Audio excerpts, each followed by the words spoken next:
happy Sunday, everybody. Yeah. Let me tweet this out. Yeah. Tweedle, twaddle, tweedle, twaddle. It's Extra Life this weekend and next. Define for me exactly what that means. So people, I think, I know at least on the video sites that I follow, they are doing live streams for the whole weekend long. So like on Friday, one of the Giant Bomb guys did legit 10 or 12 hours straight of drumming on Rock Band. Wow. I think he took a few breaks, but like, yeah, dude is a beast. So, who started that whole thing? Because all I know is Extra Life somehow means that playing games causes kids to beat cancer. Well, it's like a Child's Play. So I think they donate. They do these streams for donations to different sections of Child's Play, which gives video games to terminally sick kids in children's hospitals around the country. Yeah, it's kind of like a bit of a lower stakes Make-A-Wish. So it's like instead of you get to do this one crazy thing, it's hey, here's new video games on new systems and everything for these super sick kids. And I don't know where it really began with the chief way of that happening being these marathon streams and it all being for, I think like Extra Life has just done a very, very good job of kind of marketing and branding the idea and making it easy for you to set up your big, long stream that then donates, the money to the cause. So they've certainly done. I mean, I'm sure I'll say nice things about them, and then somebody will hit us in the chat with a link that says that they're just like fraudulently stealing money or something. But like, from all accounts that I have seen, very, very basically, they seem to just be a well-run not-for-profit that has melded with the gaming and streaming community specifically. Yeah, especially now that streaming is so much easier, like compared to a few years ago when you would have had to roll your own thing or whatever. Oh yeah, giving money's annoying. Like, I remember I tried to give away half the money for the Diamond Club thing. I literally just wanted to give it to a poor school, and I just could not get a call back. It was like a couple $1,000s, and it was like I just could not get a call back from any of the schools that I called to just make an unsolicited donation to them. It's so amazing. Hi, I'd like to make a donation to your school. I want to drop by and your kids underprivileged. Are they vulnerable? Really vulnerable? I got some money. Because my idea was I wanted to become like a mega sports booster for one of the poorest high schools in America. Like, I'm like, listen, all I want is just shirts and hats for your football team. Like, I just want to... I think in retrospect, I think the thing to do would have been to call a department there, like the sport, like the head of drama, head of this or whatever. I should have just not gone to the head thing. I don't know. Well, maybe at some point, now that there's more money floating around, maybe that'll be a thing to do. Haven't you done well? Alrighty, guys. I'm going over here, going over there, going everywhere. You want to do some weird things? Let's do weird things. I'm feeling it. Trippy, strange episode of Weird Things. Ooh, a Doctor Strange episode. All right. Actually, it's no, it's PhD candidate. Odd. All right, Andrew, take it away in 3, 2. Welcome to the Weird Things podcast. I'm Andrew Main, joined by Brian Brushwood. It's true. Don't call him a liar unless you want to be a liar yourself, in which case, go ahead, call him a liar, and we'll call you a liar, and we'll have the tape to prove it. On backup vocals, Justin Robert Young. Hi. When we do the remix, it's going to sound awesome. Trust me. Gentlemen, I am ready to get into some quantum strangeness here, and I want everybody to bear with me. I'm going to give a little bit of a backstory and kind of set things up, and then we're going to dive into a strange discussion that may then lead to a mass Weird Things experiment I will propose and discuss with you guys to get your input on, if that's cool. Sure. But, I mean, first of all, can you disavow that we're being paid by the Disney Corporation to have all of our stories be strange on this, the premiere weekend of the United States release of Doctor Strange? Now No, in actually, we're theaters? supported by the Asylum Video direct release PhD candidate Weird. No, there was I saw on Cargill, who is our friend and wrote Doctor Strange. He did a big podcast about a direct to video. It was like Dr. Mordid or something. Oh, yeah. Dr. Mordred. As a matter of fact, they showed that in the pre-show for Doctor Strange. Apparently, this guy had gotten the rights to Doctor Strange, had written a Doctor Strange movie, and then at some point everything fell through and he couldn't secure it to do it. So he was like, well, screw it. Now it's Dr. Mordred. And it's just so very clearly Doctor Strange when you watch the trailer. And it's pretty terrible. Listen, we all have dreams, but I'm going to get into the discussion of dreams in just a moment, but a little bit of background first. Years ago, Roger Penrose, he may be somebody familiar to many of you because of when you talk about Penrose tiles, a number of interesting mathematics.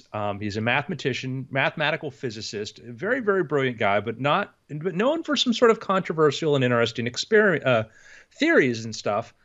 Years ago, he suggested the idea that the human brain could be functioning on some sort of quantum level, and thinking that perhaps some of the ways the brain works, the human brain work, could maybe only be explained by quantum effects. And he talked about the idea of these sort of, I think, these sort of vesicles or these tubules in the brain that could be sensitive to sort of quantum effects or whatever. All very, very theoretical. I, at the time when this was sort of getting its sort of first kind of round of attention, I had the or one of the rounds of that, I had the opportunity to talk to Marvin Minsky. Marvin Minsky, mathematician, father of artificial intelligence, who passed away just I think this was last year. Really, really interesting guy. We used to have speak at the Amazing Meetings, and that was always great. Whenever we put on those Amazing Meetings for James Rainey's foundation, I got to just pester these brilliant people with my stupid questions. And I remember asking Marvin Minsky about that, about what he thought about Penrose's thing, and Minsky made a very interesting observation, and that was that if you're trying to have like total complete randomness, you don't need to have a quantum generator to do that. You can do what's called pseudo randomness, where you have this, you can create a pseudo random number that to the universe it's effectively random because no computer in the universe would ever be able to figure out the source of it, which is a whole other discussion unto itself. And as skeptics, we're kind of into the idea of like, you don't invent complicated explanations when simple ones work. And that's Occam's razor, going back to there. That's not to mean to say the more complicated explanation doesn't come into play, but if it's a really complicated one and you don't need it, then why go there? That being said, the idea that the human brain could be influenced by quantum events hasn't died. And there have actually been some interesting, there was some studies that talked about there's a protein called rhodopsin, which is like what gives us like photosensitivity in the eye, that the rhodopsin molecule or rhodopsin protein could be like sensitive to one quantum event, like one photon, one electron, one quantum event could actually trigger that and could actually create some sort of effect that could be measurable by the human nervous system. That was sort of an interesting thing. And now, as we've been studying photosynthesis and the way smell works, there's been research that says that we may actually have in biological systems rely upon quantum events, quantum systems, and being able to process the way light energy or sense things and whatever. There's a growing body of evidence that our bodies may be quantum, and not in that sort of pseudoscientific claptrappy kind of everything is energy and dumb things like that, but in actual measurable ways that could happen. Well, it's a fascinating idea to think like, man, maybe our brains work on some quantum level, which makes us a little bit more mysterious and interesting. I've never put a whole lot of stock into it because I don't think the supporting evidence has been there. But there's some new proposals come out, which is sort of interesting. And this is from a physicist, Matthew Fisher. And Fisher had taken the idea of the quantum brain, or that we're somehow like can be influenced by quantum events, and came about it from a very different point of view and has a rather interesting sort of theory to base this upon. He was suffering from depression, and going through depression, you try different drugs if you have to go that route, if that's what's, viable. And he found a drug that worked for him, and it was lithium based. A number of brain drugs are lithium based. And he was curious, because he realized he wanted to study how did it work. And they realized that a lot of these treatments, we just don't know how they work. They just work. We try something treating people for one thing. We find out that has an effect somewhere else. We make sure it's not going to kill you or mutate you or whatever. And then we say, okay, we'll put it out on the market. But as a physicist, he was fascinated by the idea that this drug worked. And he was wondering if perhaps there was some other kind of effect going on there beyond just a regular chemical effect. Was there some different effect that could take place? And it turns out that lithium has a couple different kinds of isotopes. Some of them, one is, has, a different isotopic form than others, which from a chemical point of view, you can have different isotopes. They are effectively the same. The body can't tell the difference. There's absolutely no difference as far as the way the body handles it because chemically it's the same. He found a study, though, where they compared two different kinds of lithium. Let me get the precise versions here, lithium-6 and lithium-7, to see if there was actually a difference when they tried that in some sort of medical treatment, to see if there was a different effect on the behavior of, in this case, the behavior of rats. And they found that one group was given lithium-7, one group was given lithium-6, and a third was a control group. And it turned out that the mother rats that received lithium-6 showed much stronger maternal behaviors, okay?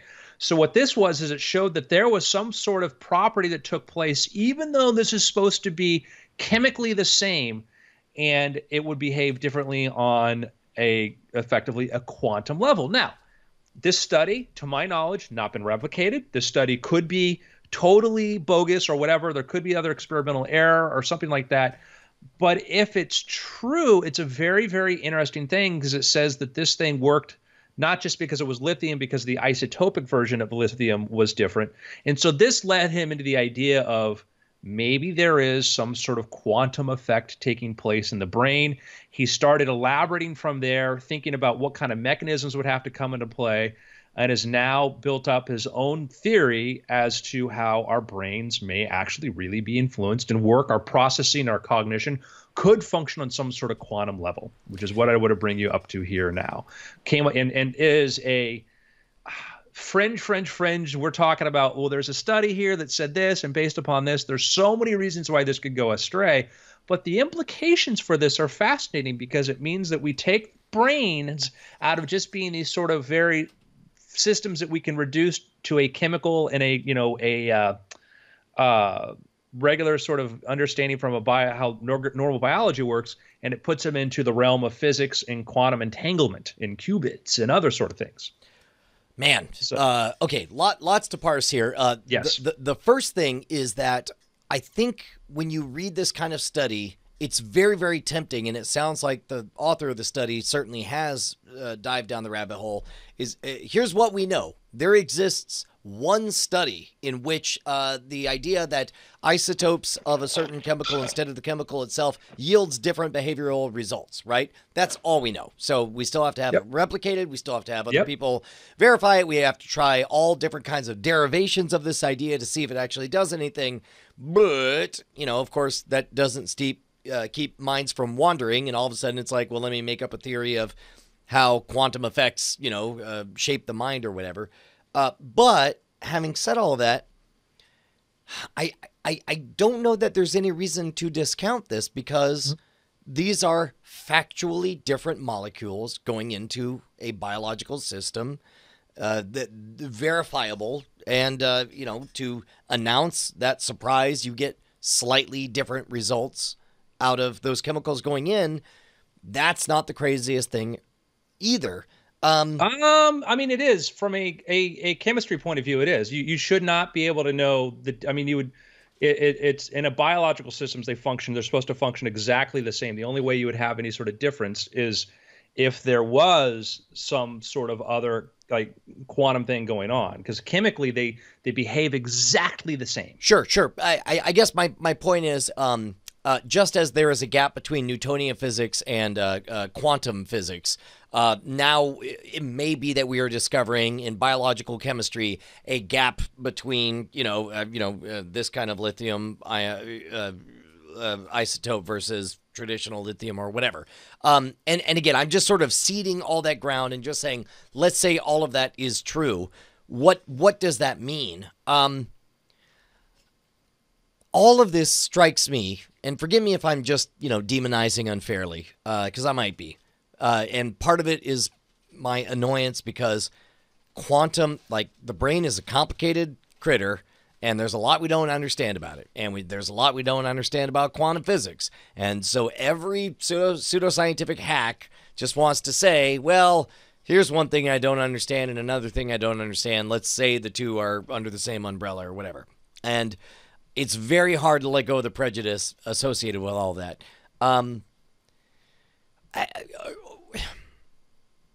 Ultimately, let's say everything is 100% true. Ultimately, what does this mean? It means that the brain is susceptible to what it's fed, whether it be chemical, isotopic, quantum, or informational, right? I mean, does it change much? Oh, it changes everything. It changes the way it works. It means that if the way that we work and the way our brain processes information is similar to a quantum computer, it means is that you can't reduce certain things just for how we understand them from a chemical or present biological means.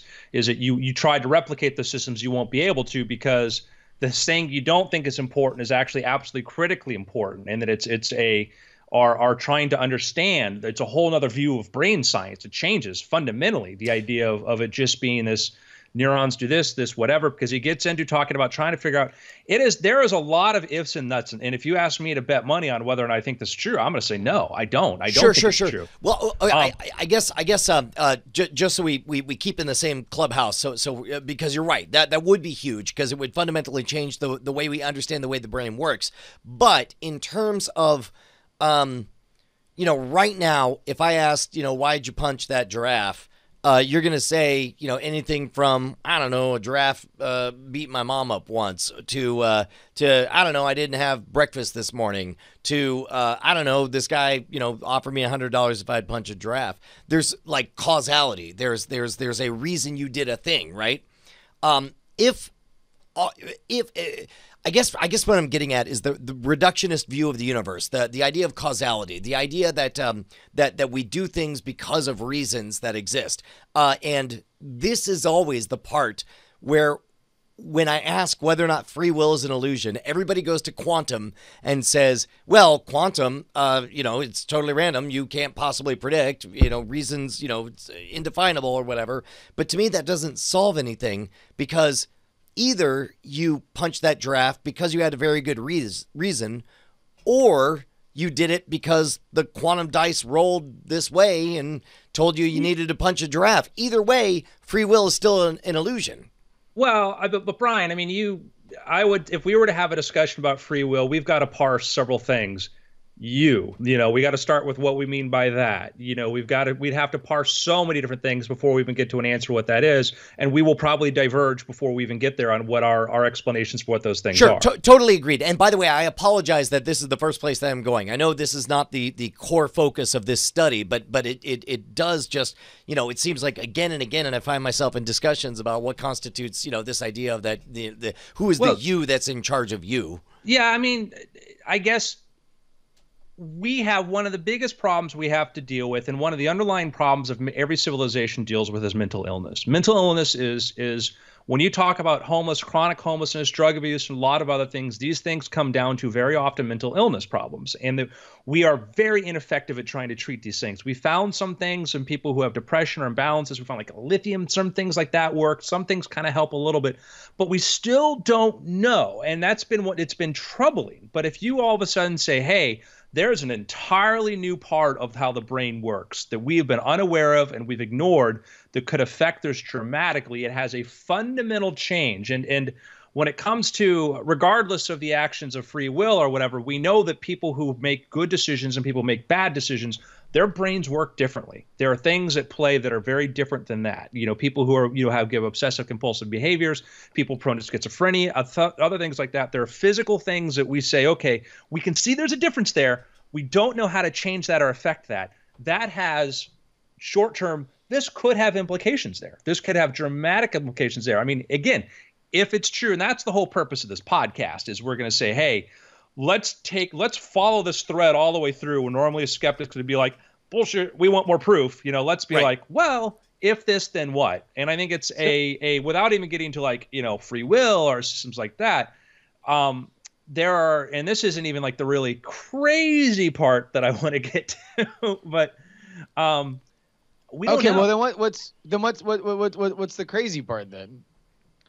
Well, so the other part of this, and again, I share the knee-jerk reaction whenever we hear quantum stuff or whatever, because it drives me nuts to hear people talk about like, well, energy and matter are the same thing, and it's like,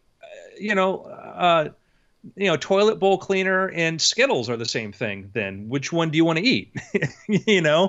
I'm gonna guess you're not gonna want to eat the toilet bowl cleaner, I hope, unless it's just a bag full of sour Skittles.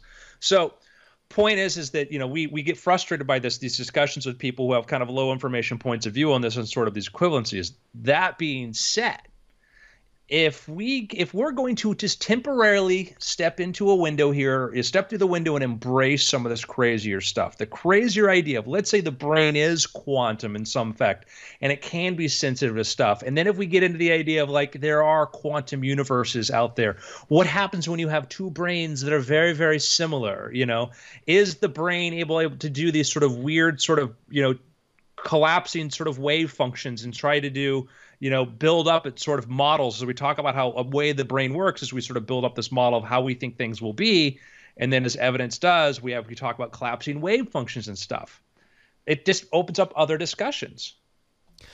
So what is the predominant theory as far as like split universes I've heard stuff like the very idea that every time you're faced with any kind of decision gate, just as a particle, sorry, I have to do push-ups. Just as a particle of light takes both pathways, your decision, you actually in different universes execute both of those. Is that all just pop sci BS, or is there legit theories behind that? That's Everett multi-world hypothesis. That was his sort of hypothesis, was that it's that the way to account for why does it make one choice and not the other? Why does it go through one, slip off the other? It goes through both. But that's the universe branches off into this other sort of, that splits. There's another universe there. And, that's, you can get into the idea of like, are there other universes that are slightly similar to ours or whatever? And if as a science fiction writer, you start thinking about the idea of like, okay, if our brain is this quantum system, and when I dream at night, what if part of that is, you're connected to temporarily somebody else, where things are slightly the same but a little bit different? Man, that would be a tangible benefit, a tangible difference between the two. Justin, where's your head at on the idea that your brain is affected, yes, with the chemistry of the foods you eat, and yes, with the input of knowledge that you put into it, but also, because of this cosmic roll of the dice of whether or not something is an isotope, and quantum effects are guiding you one way or another?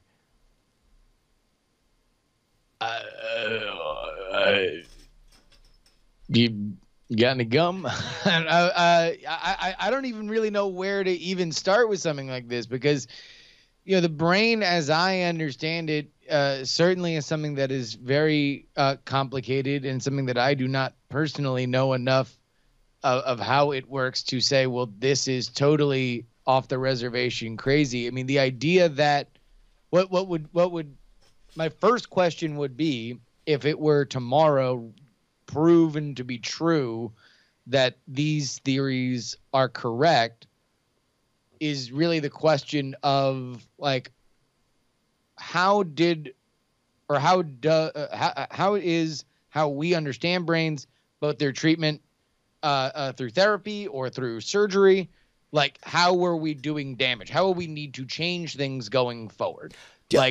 At what level do we realize that the four humors aren't really a thing, and we should probably stop putting good blood or whatever that we just think into somebody's body, or sucking stuff out with leeches. So if you want a concrete, tangible example of something very similar to it, around the 1940s, nobody knew that lead had such toxic neurological side effects on it. We were putting lead in everything, and then meanwhile we were poisoning our bodies, poisoning our children, poisoning everything. And then what was it, the 1950s or 60s, when all of a sudden it's just like, pretty sure this lead's real bad for all of us, and we're affecting our brains and our decisions. There's even theories like aspects of the Cold War were escalated because according to some scientists, everybody was lead poisoned, which made them dumb and insane and more aggressive than they should be. What if we're on the cusp of something like that, where we discover something that by the numbers, the chemists tell us, well, this lithium, that lithium, whatever, doesn't matter. But it turns out that we're ingesting the wrong isotopes of a billion different things. Yeah, because what's interesting is we get into like taste and smell may have a quantum basis on there. And when you start getting into that idea, and it's such a big leap. It's such a big leap, but I don't think we're ready just to jump and go, yep, this is how the world works. But it's worth looking into, because what you just said is that if nature uses a system for one thing, nature can use a system for a lot of things. And, it's 2016 and we're just starting to appreciate the fact that the bacteria that lives in our stomach and our digestive tract may affect our health. That's going to be, looked back upon as sort of this sort of barbaric sort of like, yeah, they just kind of thought, yeah, they're just there. Does it really make a difference? Now I'm going to take where Penrose gets really, really gets really crazy, is Penrose has said that he thinks that he talks about these sort of microtubules in the brain in which sort of inhabit the quantumness sort of takes place there. Again, this is like, we all are in agreement this is crazy. But let's just entertain this idea. He thinks these microtubules in the brain, when the body gets destroyed, that information's still out there. And then if you rebuild the body, the information comes back. That's some weird, wild stuff. Wait, sorry. I walk me through that again. He's saying that like if you died, that quantum information can still exist outside the body, right? And then if we rebuild you exactly like we did before, that the you-ness goes back into. So what does that mean in terms of and this is always the problem with the Star Trek replicator, right? Is what's the difference between a transporter and a replicator? If we could build a version of you that's correctly quantum entangled, could we build another of you exactly as entangled? Yeah, and I don't, and the problem with that theory, it's like what's the difference between a me where the quantumness magic stuff, the secret sauce doesn't come back, and a me where it does? Is that what do you not boot up? I don't know, but it's this, it gets into these sort of stranger, sort of weird sort of discussions, and I think that it's just having the whole, well, maybe it's quantum too kind of thing hang over discussions as we're trying to build more sophisticated artificial intelligence is good. But, it hasn't helped us when here, I'll explain this though. What's interesting. So, IBM builds computers now that we have Deep Blue can beat us at chess. It can beat us at Go. Right. But if you compare the amount of watts the human brain uses versus the amount of watts that those computers use, no contest. We're still the most efficient computing machine by a large margin. Sure. And in theory, in 20 or 30 years time, we should have computers will exceed that efficiency. But that's still the biggest problem we've had is we can increase the density of transistors and, at a much greater rate of just the density of neurons. But when it comes to the efficiency of the system, and then that's one of these things people are saying well, what if we can't, what if a non-quantum computer will never be able to do this, have that same rate of efficiency? It's unless it uses a quantum effect, which is an interesting sort of thought. That the brain is, I guess it comes back to there's people who want to believe that we are magical, that we are some sort of magical, and we call it quantum or whatever. And unless we get hold of that, it doesn't work. Yeah, I guess, they're not wrong. Nobody's wrong who says this is a big deal. Nobody's wrong that says this changes a lot of the way we understand science. I would suggest that maybe they're wrong in that this solves anything. How about that? Is that an okay thing to say? Because if what you want to believe is like, the soul exists outside of the self, or some part of us is connected with everything else, it's like, yeah, no, that's great. But what does that mean in terms of what changes? And I suspect not so much. No, I would disagree. I would say that if these things were true, if these things were true, that what changes is that we'll find that our pathway towards building artificial intelligence that's more intelligent than we are and more efficient won't happen unless we build them on a quantum level. Right now we're not counting on having to build quantum computers to build that, and quantum computers, trying to build an efficient quantum computer that could work at any scale, we still don't know how to do that. We can map out transistors, densities, we can map out human brain mapping, and we can put a time frame 20 or 30 years of when they exceed us. But if there's this secret sauce that's a quantum thing, it puts that further out. So that's one of the things that changes. Another thing that changes is that, like, listen, if he's saying that this information's really out there, then it means that, like, hey, yeah, we get we can figure out how to rebuild, Thomas Jefferson's brain, and we get Thomas Jefferson back. Or not even bother to actually build him, but instead build a simulation with all the appropriate quantum effects ready to go, to where all of a sudden you flip a switch and you get this simulacrum that actually knows what he knows. Then philosophically, what's him? Yeah, sure. Well, I mean, that's, and using Penrose's argument, you would have to build that enough of the brain, you'd have to build enough of that system for it to be like the antenna, you have to build that thing for it to know, like, this is it. So it's fringy. It's weird. But I'm going to propose we embrace this with a few experiments. Go on.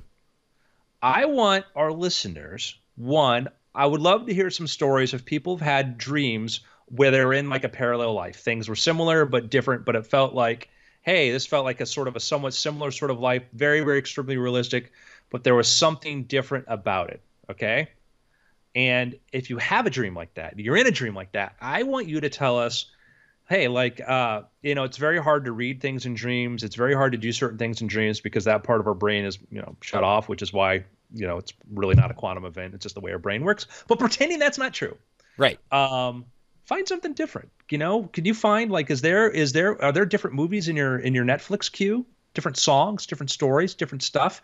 If this is a parallel universe that's a little bit different, significantly different to observe this, can you find some details of this? Can you get some information back? We'd like to know this, So 1, we'd like to know if you have parallel dreams. 2, can you find something different? Can you tell us what was different in this world? Number 3 is an experiment, is that next time you're in a dream, we want you to tell a friend a secret, like an image or something, like show them something. Like if I were to dream and I were to run into Brian, I'd be like, Brian, I'm going to show you what's inside this box. You ready to look inside this box? I'm going to open up the box. I'm going to show you a skunk. You smell that skunk, Brian? You pet that skunk? That skunk's very, very real. The next day, I'm going to go, Brian, if I had a box, what would be inside of there? And I'd say a skunk. What?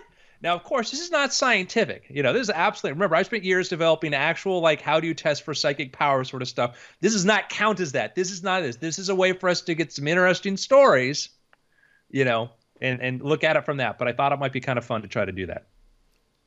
Yeah. So if people want to participate, they should write, Neshcom? Yeah, send it into neshcom at gmail, neshcom at gmail.com, and put weird things in the subject line, please.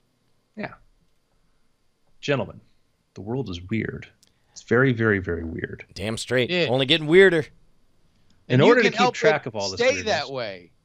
When you go to patreon.com/weirdthings. Yes, friends, patreon.com/weirdthings is where you can support this show. Why, there was a bygone era of this show where sometimes it didn't happen. That was many moons ago. But you do not want the bad old days to return. Now, do you? Well, to stave off the wolves which will eventually consume us all, you can chip in your fine ducats to patreon.com/weirdthings. Make sure that we stay here on Sunday afternoons giving you the heat, the weird heat. Thank you for everybody who supports us and everybody who wants to kick in anything that they want, that they feel is appropriate for this show. We greatly appreciate it. Oh, yeah. So here we are. We're on a little boat trip, guys. We're on a little boat trip. We decided to go to Canada, all right, Canadian territory of Nunavut. We're out in our boat, and like, why are we, was this sort of wild, sort of crazy? Brian called us up. He's like, guys, let's go to Canada, go for a boat ride. We're like, Brian, that makes no sense. Like, hey, it came to me in a dream. We're like, just so we're clear, when I brought up this dream, did I suggest that we fly to Canada and then disembark from Canada, or are we taking the boat to Canada? We're going to Canada and getting a boat there. Probably the most efficient way to do that. Got it. So we're in our little boat. We're out there hanging out in the boat, and Justin's like, hey, did you hear that? Like, just the sound of the waves, just the sound of nature, just the sound of, the cool breeze blowing through our hair as we just hang out in this boat. Brian's sort of kind of mindless quest that we just support him because it's what we do. If there's adventure to be found, we'll go there. Mm-hmm. And you're like, no, that was a ping. I'm like, what? Yeah, did you hear the ping? I'm like, Justin, we're in a boat. There's nothing around. And like, wait, I think I heard a hum. I'm like, what? You heard a hum now? Oop, there's a beep. And Brian and I are looking at Justin thinking he's gone a little bit nuts. Then all of a sudden Brian's like, hey, wait, I hear the ping too. I'm like, oh man, it's contagious. Or like, oh, wait, I think I hear a humming noise too. And I'm like, wait, let's put our ears next to the hull of the boat. And sure enough, we hear a ping, a hum, and some beeps. And we're like, this is really, really weird. We go back to town.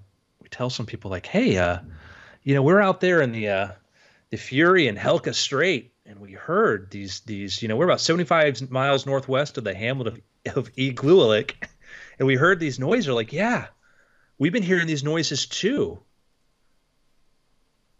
Wait, what's it caused? We don't know. Well, okay. So all we got, I mean, granted, it was a delightful boat ride outside of the strange pinging noises, right? Mm-hmm. So we got some strange noises. We get back to shore and we say, we heard strange noises, and they're all like, yeah, we hear them too.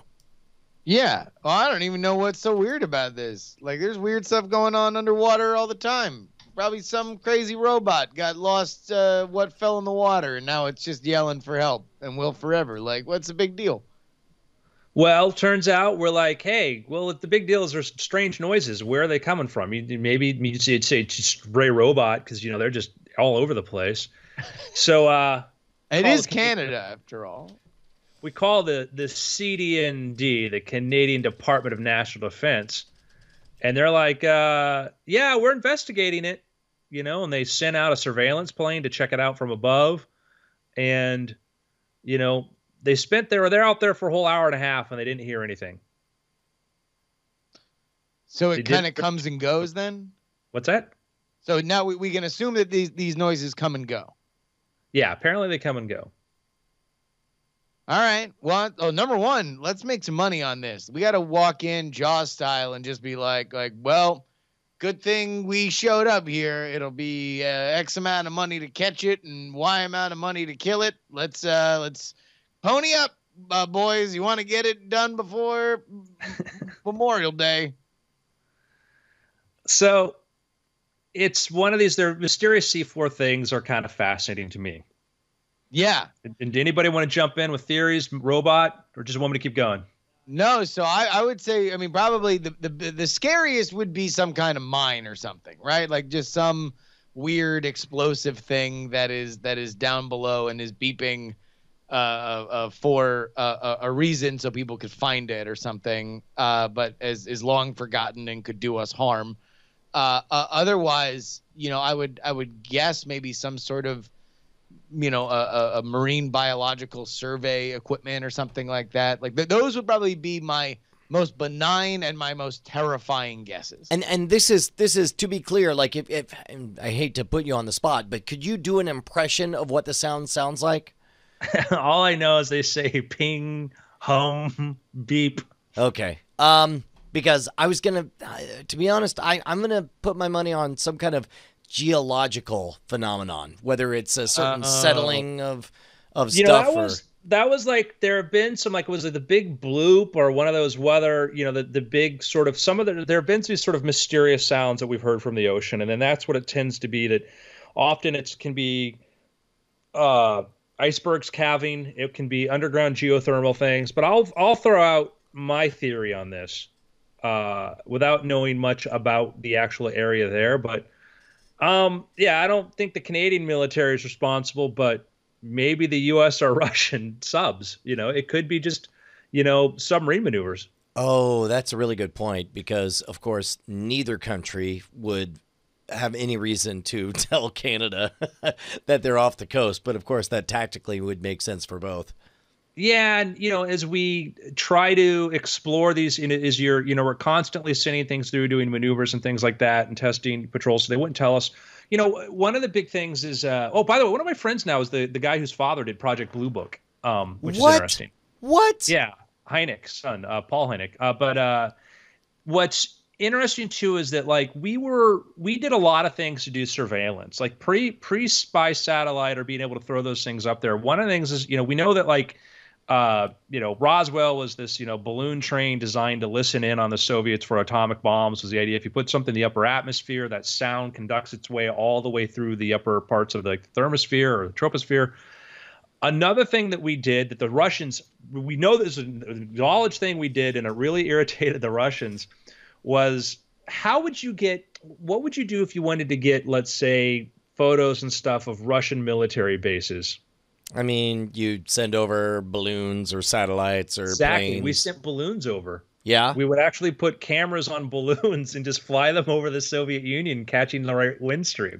And then all the way over the Soviet Union, catching them when they landed back on U.S. territory. Wow. Or at sea or wherever. Yes. I mean, that was just sort of and the Russians hated the fact that like we were like, well, we'll just use these very conducive wind streams to just sort of send these things up and over and then go catch them. And then, you think about like, I love like there's the whole history of like espionage and using things prior to the spy satellite. Now we live in an age where we have the government acknowledges, we have spy satellites that can fly up next to other spy satellites and probably hack them. Yeah. At any given time, the Air Force has, I think it's the X-37, whatever the little space plane, which can change its orbit and carry who knows what payloads. But what we did before then. So my bet is that there is in naval technology, you have, of course, subs. You have this. You also have things called sonobuoys, which are basically these standing sort of receivers or these listening posts that you put in the ocean. We have tons of these out there. There are thousands of these things. We don't talk about them, but they're out there. And what they do is they listen for submarines. And so that's one of the ways in which we have our early warning network to try to figure out where the Russian subs are, is that we put these sonobuoys out there and they just sort of listen, they hang around the seafloor. And if anything floats by overhead, it transmits a signal or lets us know or records it. Huh.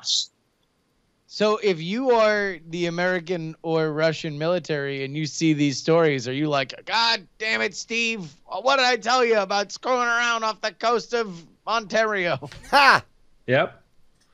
Well, yeah, I mean, that's you've happened like every now and then you'll hear about like, some people are in some tourist boat or whatever, and they see like a Russian sub surface, and they're like, because they had to do some sort of emergency vent, and that's like the amount of times that like, you go to, if you're in New York City or you're in Miami or a major port, the number of times that there are Russian or sometimes Chinese subs right out, up to the line, they will go up to the line of what, before they're, crossing the line that are out there. It's a lot. And the same thing. And one of the things that little food for thought, because we talk about like hacking and like, with the news has been of late of like the Russians hacking our computer systems, the prevalence of Chinese hackers. There's this great video, I forgot where it is, where you can actually watch, a Chinese, it's watching all the intrusions from a Chinese military hacker as they're going through, these different networks and trying to hack stuff.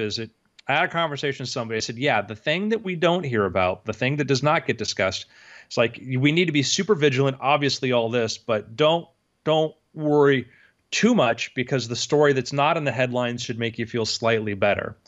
And that is, we almost never hear about our intrusions. We don't talk about what we've done with the other powers networks. We don't talk about how much hacking we've done of them and what we do and what we know. And we are still several years ahead in a technology point of view of doing this. The Pentagon there are 45,000 attempts a day to hack the Pentagon. It's not like we're just sitting there going, man, a I wonder what they're up to. I don't know. How would we figure it out? Sure, Beats sure. me. Our NRO, we have a more secretive agency than the NSA. We don't even know what they're up to. Yeah, dude. The NRO, National Reconnaissance Office, right? Mm-hmm. It's astonishing to me that I heard about them for the first time this year. I mean, maybe I'd heard about them before, but it's like they were not on my radar. But it's like that little act of giving away 2.5 superior Hubble telescopes because they didn't need them anymore. That's just the slightest visceral hint into what they're capable of. Oh, yeah. There was a great book years ago called The Puzzle Palace. And I want to say late 80s, early 90s, and the Puzzle Palace went into the whole kind of the history, NSA and the NRO, talked about the NRO, which was one of these things that never got talked about. And there was this great sort of 1983, man. So that was one of the things they talk about. Well, that goes into the NSA, and then they allude to the NRO. One of the things that's very interesting is they talk about, there's a story in there about when Western Union went to lay the first transatlantic telegraph cable. They got stopped by the U.S. Navy, and the Navy said, or one of the first earliest cables, wasn't like the first one. This is the Navy got stopped by the U.S. Navy, and they said, we want to put a splice in there. And Western Union's like, no, you can't do that. They're like, we're out at sea. This is a gunboat. We're putting a splice in there to monitor. Yeah. And Western Union's like, okay, you got a point. Let them do this.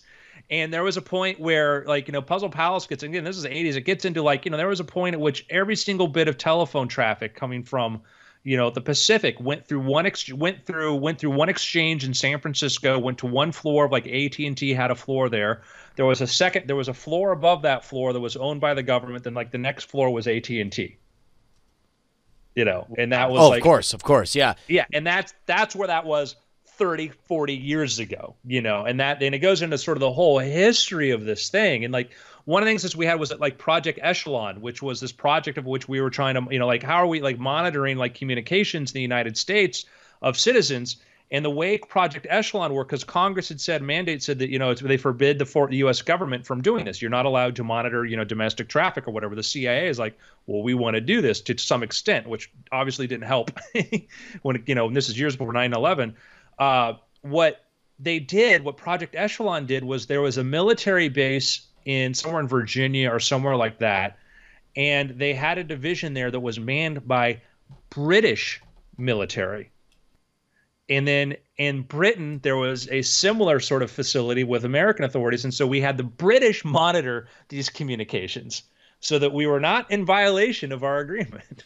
Man, there's so many. Well, and if you think about it, it's like one of those things where it's like, hey, man, we're America. We don't spy on our own people and assume that they're doing wrong. It's like, well, but, what if they might be Russian spies? It's like, well, then that would fall under the jurisdiction of, international espionage, and it would make sense for us to be prepared for that. It's like, well, why don't we listen to everyone just in case they're Russian spies? It's like, well, we can't do that because we're going to hear them talk about, their drug deals or their kidnappings that they intend to do or whatever. And then, what are we going to do? It's like, okay, well, we'll listen, but if it's not espionage, if it's not our purview, if it's not, under our mandate, we'll get rid of all that. And then, of course, something like a 9/11 happens, and it's like, wait a minute, we had people listening this whole time, and then they just flushed that data down the toilet? Well, that's dumb. Well, the only reasonable, responsible thing we should do is listen to everything and save everything that we wrote. Yep.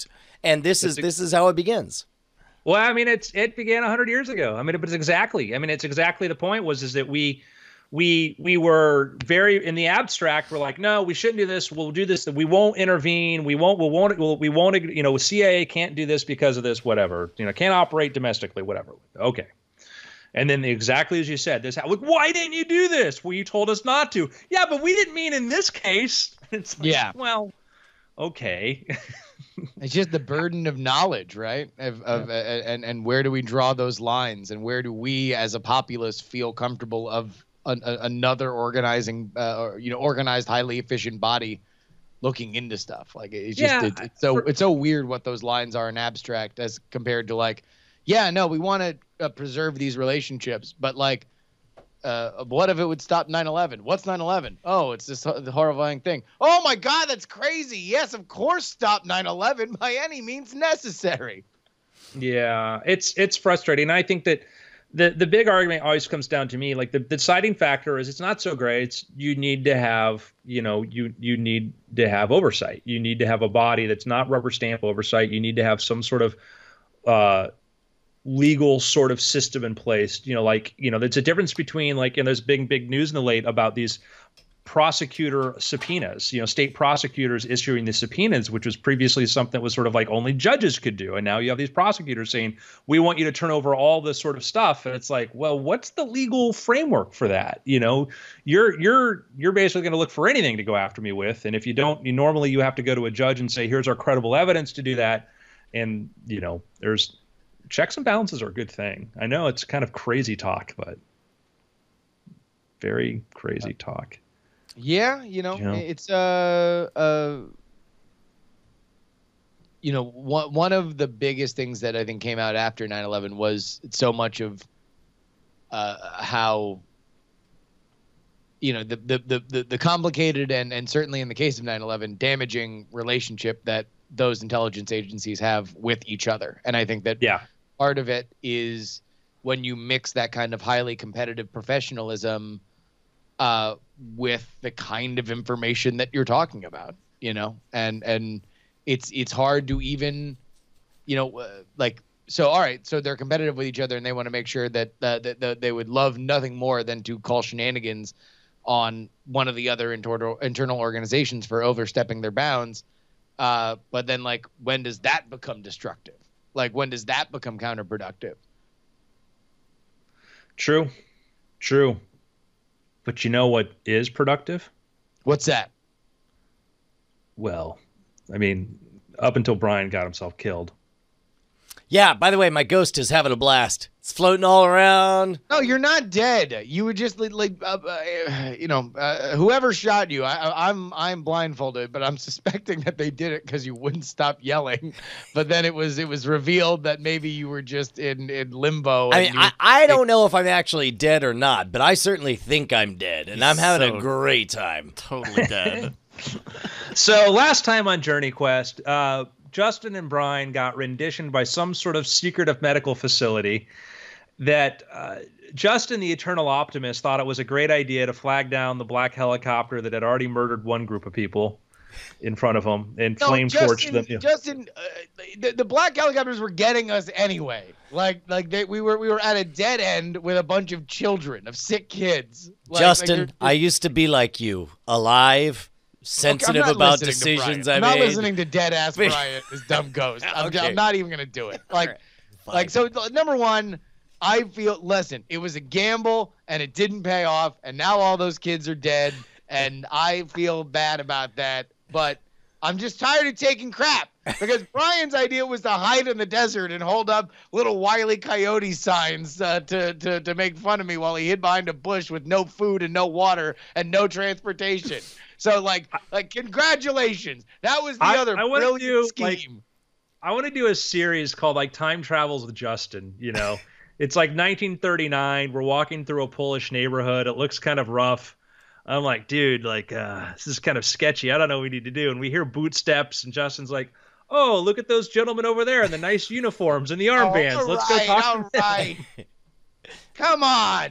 I don't feel all right, listen, the way that I understood the situation. Justin's helping his black friend through the South, the Underground Railroad. They get lost in somewhere. Hey, there's a light on in that house. Let's go ask them for directions. Jeez, the omniscient narrator's got a real bag of sass for this edition of Journey Quest here. Let's move it along. My ethereal form pats you twice on the shoulder and nods understandingly. So... without knowing why, I just brush off my shoulder. You feel like a spider of annoyance on your shoulder.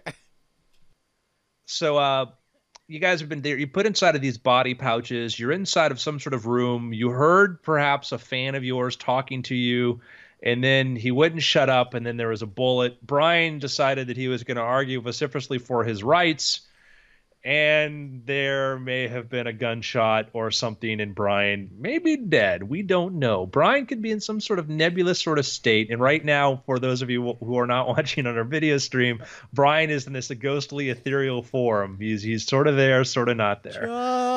Justin. Right. I'm not I'm not listening to dead ass Brian. So, internal monologue. Let's just log this for later. I think that there is something to the fact that we keep running into fans of the show on this journey. Initially, I just thought it was shoddy writing as a way to continue to give us enhanced personal stakes at every turn. But now that it's happened at every little outpost on some level, big or small, I feel like this is significant. I don't know what to do with it yet, but I am noting for the record that I am now a believer of this theory. All right. So, Justin, your body bag gets dragged across the floor. Okay. Pulled into a room. You're put into a chair, slunked up into a chair, kind of like hung on a hook sort of thing, but you can kind of feel like you're sitting upright. Okay. Yeah. Actually against a wall. You're just sort of hung against the wall. They undo the zipper, and there's a desk in front of you, and there's a bright light. It's a dark room, dank room, whatever. It looks like there's some blood stains on the floor. There's a very, very dank room there. Okay. And there's somebody behind the light, and you can kind of see maybe the glistening reflection of a firearm or something. They seem to be like two guys in the corners there. You catch the glint off of a face shield on the person in back of the desk who's got a bunch of files in front of him. He says, okay. What's your name? Justin Young. Justin Young, the porn star, or Justin Robert Young, the podcaster? Justin Robert Young, the porn star. I mean, as far as you know, asshole. No, I'm Justin Robert Young, the podcaster, not Justin Young, the singer or the porn star. He starts making notes, talks into a microphone. The patient took an unusually long amount of time to answer that question, maybe experiencing some forms of early onset dementia. Okay, whatever. Now he's irritable. Next question. Face shield. Now he's getting extremely irritable, maybe facing the early onset symptoms of aggression. All right, I do my best to ethereally sneak up and see if I can maybe... Brian, you can't. You cannot ethereal do that. You cannot do that. All right, well, I'm trying to. Just know you that. Can try. I'm trying real hard. Will you embrace the whole quantumness and everything else? It's fine. I cursed the isotopes that fed my brain into deficiency. You're trapped. You're trapped in your deterministic future, Brian. Got it. No, it's fine. It's fine. We'll find out. We'll find out your fate, if there is a fate. So all right. They're like, all right, this guy's very aggressive. Every now and then he seems to be under the impression he's talking to his dead friend. I've never. All right, that's whatever. Keep going. Make your things. Ask me the questions you need to ask. So, Mr. Young, right now, presently, you appear not to be infected. Yeah. What were you doing out in the desert?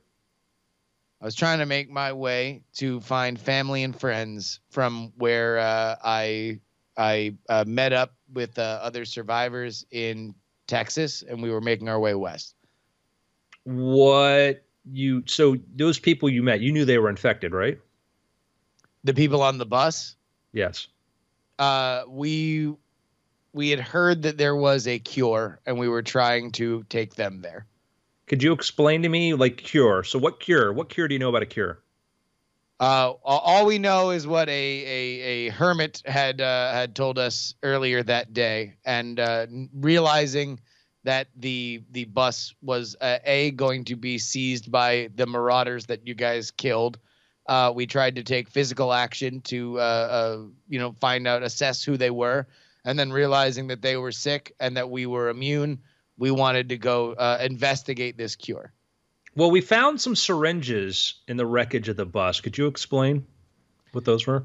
Oh, there was this crazy dude, man. Like, he was just nuts, and he wanted to infect my friend Brian and Brian was really down with it for a shockingly long amount of time, and then eventually didn't do it. We realized that guy was just a crazy old kook and wasn't a doctor or nothing. Right. Could you explain what he thought his cure was? He wanted to inject our blood into the blood of the sick, or into the bloodstream of the sick kids. What makes you think there's a cure in your blood? I don't know. That was that crazy old guy. We didn't wind up working with him. Like we bounced out of the 11th hour. Now, if you did have an immunity, how would you explain that? I don't know how we would explain it. It would be our heart. We would have the heart of a champion. The patient is looking off into the side as if it was the blood in our heart that keeps on pumping as it pumps for America, even in these trying times. All right. So, Various, we're going to come back to you in a moment. And meanwhile... Wait, who are you? Can I ask you questions? Who the hell are you? You do not get to ask me questions. I mean, you can ask me questions. Hold on, wait a minute. I'm taking notes. Respondent took a long amount of time to realize whether or not he had clearance to tell me who he was. And a soldier steps forward and zips up your bag. Yeah. Hold on. Wait a minute. I'm still writing. You hear the sound of a door shut. Shows extreme You're all signs alone of by yourself. All right. All right. Meanwhile, Brian. Fate of Brian. Where is Brian in this world right now? Brian is in this dream of which he's trying to talk to Justin. He's talking to reach out to everybody. He wished dearly he had not ridiculed Andrew's whole maybe we talk to each other in quantum dreams theory that not even Andrew believed. But Brian is having his second thoughts of, oh my gosh, what if it's all quantum? What if my only chance of connecting to this world is through that? I start rolling dice, imaginary dice in my mind. Oh, there's 7. There's 9. Because that's all I know about quantum theory is that it's random. So I think if I imagine some random dice rolls, maybe something will come up. All right. So all of a sudden, you start to feel your skin is cold. You start to feel a sensation. You haven't felt anything in a while. No. Yeah, and I do. You start to open up your eyes, but it's very bright. It's very, very, very bright. You can't see anything. And you're like, I was wrong. This is heaven. You start apologizing profusely. Yeah, no. Well, I mean, I assume this is the light at the end of the tunnel, and I'm about to, be greeted by a warm, inviting character who's going to take me on a tour of my new digs. Instead, you see this sweaty face looking down at you through the visor of a biological security suit. All right. As somebody is rifling through your pockets. I say, I don't know what you're looking for, but it's a little to the left. And then the voice says, he's alive. It just glanced off his forehead. How many times do I have to tell you how to double tap somebody in the head? All right, Jesus, Frank. I reach up to my head to examine my wounds, make sure that this guy's right. With both of your zip-tied hands. Remember your zip-tied. Okay, yeah, no, I move both of my zip-tied hands up and start feeling. You feel blood, it stings, and you're that. Okay, all right. But then I look at the zip ties, and what kind of zip ties are they? They're plastic zip ties. They're plastic. I mean, they're like regular. They're not fancy schmancy zip ties. Those are like regular ass zip ties. And like this guy in the security suit's like, this guy's secure. I'm going to leave him. Did you search him? I searched him good enough. Okay. I'm going to go now. All right. And he steps over. There's like 30 or 40 other people in there who are like, you're kind of moving around in body bags and stuff. He's like, all right, let's go. Food trucks here. Cool. Right. Yeah, Brian looks directly in the camera and says, it looks like it's time for some viral marketing. And then after I say that and give a big old wink, I pull off my rogue's ring and whisper to myself. Hey, what about the guy's ring on his hand? He walks back over, looks down at the ring around your hand. It's like, I don't know, looks like it's worthless. And then he leaves you alone and he walks away. That's good. And then I stifle my chuckles and I say, good thing my The door opens up. Did I hear a chuckle? I will Freeze. double tap any of you in the head who are chuckling. No, it's And fine. it shuts the door. It's fine. Remember, you did get shot because you wouldn't shut up last time. Hey, but then, all right, then this time I very quietly whisper, hey.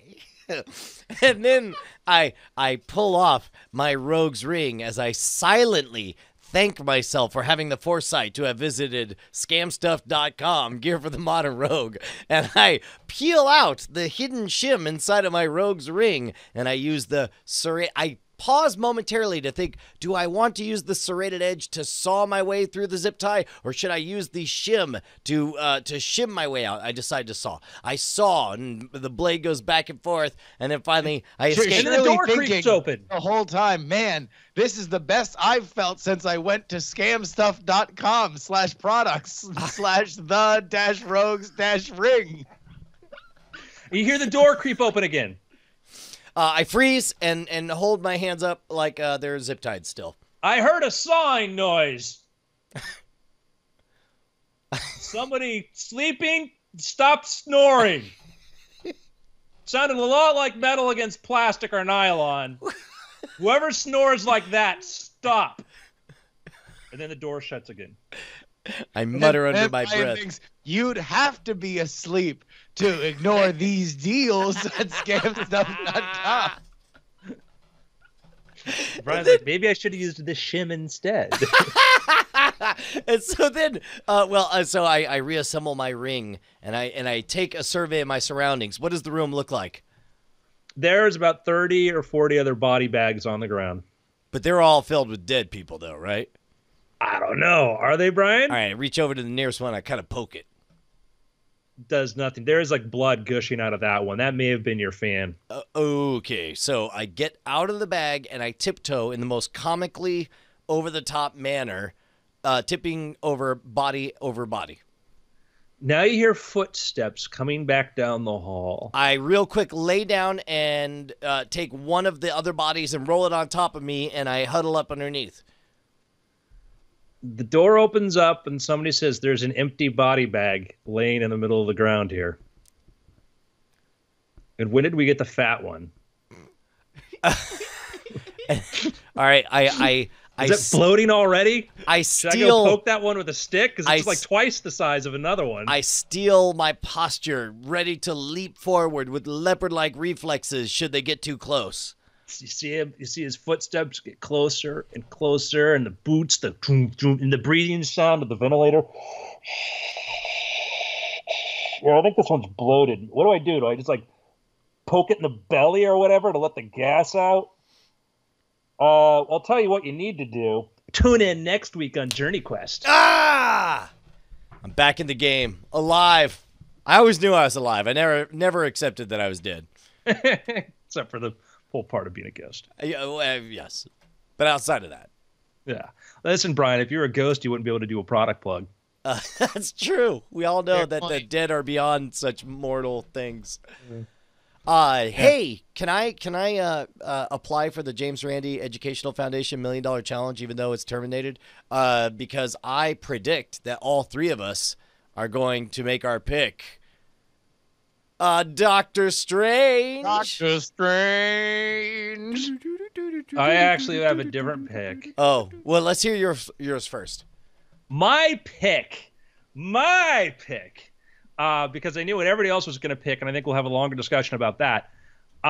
If you've not already seen it, the Rick and Morty claymation non-canonical adventures. Have you watched these? I have not. I've seen of them. I have not watched them yet. They're like 10, 20 seconds. They're super short claymation Rick and Morty, and if you need a little Rick and Morty fix, I highly recommend. They're as No, you long have as to- like 3 vines. Yeah. So wait, so these are made by Adult Swim? Yeah. Yeah, basically they're each one is a vignette riffing on a popular TV or movie property. Ah. So it's like we just okay. watched one that was 16 seconds long that ended with Rick looking like Michael Myers from the Halloween franchise. Yeah. So you can watch all of them in a minute. So that's my pick. I'm just gonna say Hey. it's out there. I don't know if you like Rick and Morty. I know Rick and Morty is like really most people don't like it. It's not very popular. I try to get my friends to watch it. And like, why did you make me watch Well, yeah, this? if I remember right, you were way early on this, and it was me and Justin who was really resistant to actually give it a go. I'm always way early on these things. Like, you know, I was like really into The Wire like 10 years after it aired. I'm the trend catcher, man. I am the trend catcher. I know, yeah. Old early trend Andrew, who definitely didn't just sneer at me communist when he saw me watching The Wire while assembling magic tricks back when we both. I still feel that way. Yeah, I have a buddy who like I kept telling him like you got to watch Rick and Morty. Like I'll get around. And he watches other TV, so it's not like I'm like no dude, like you don't understand. It's like yeah, I'm like. How many times have I called you up about a cartoon? Like, I think Archer's cool, but I'm never like, dude, you got to watch Archer. Like, how many times have I ever done that?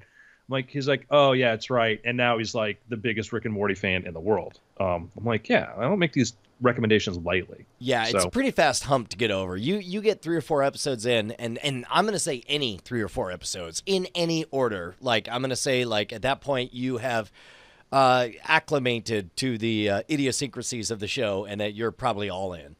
Yeah. So yeah. So rumor is December that they're going to hold to their promise to debut season 3 this year. So we might not be far away. That would be amazing. Did you see the send up of Ex Machina? Yeah. Your time talking to her. However, you would not be wasting your time dancing with her.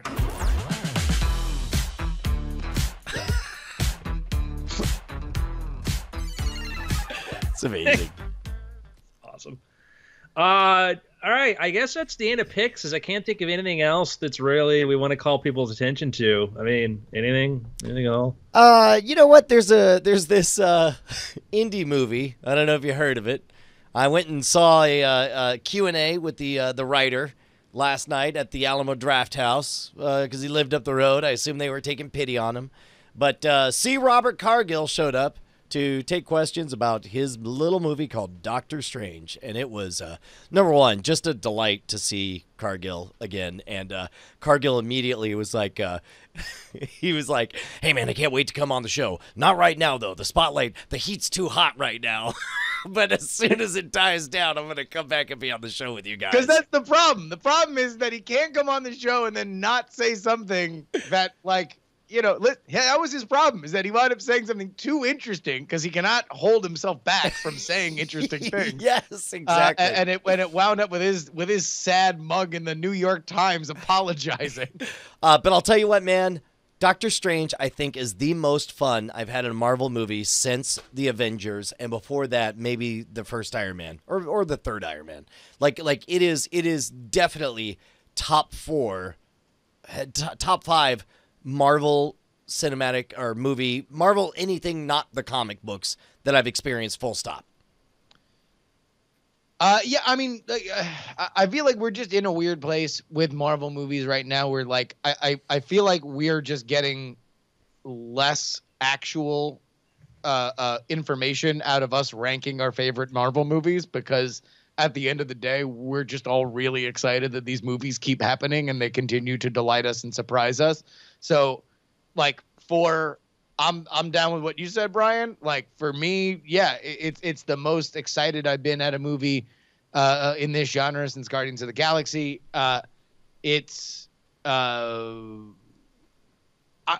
I guess I'm just so delighted that for a movie that I think very much could have not been a surprising movie, it was sort of constantly a surprising movie.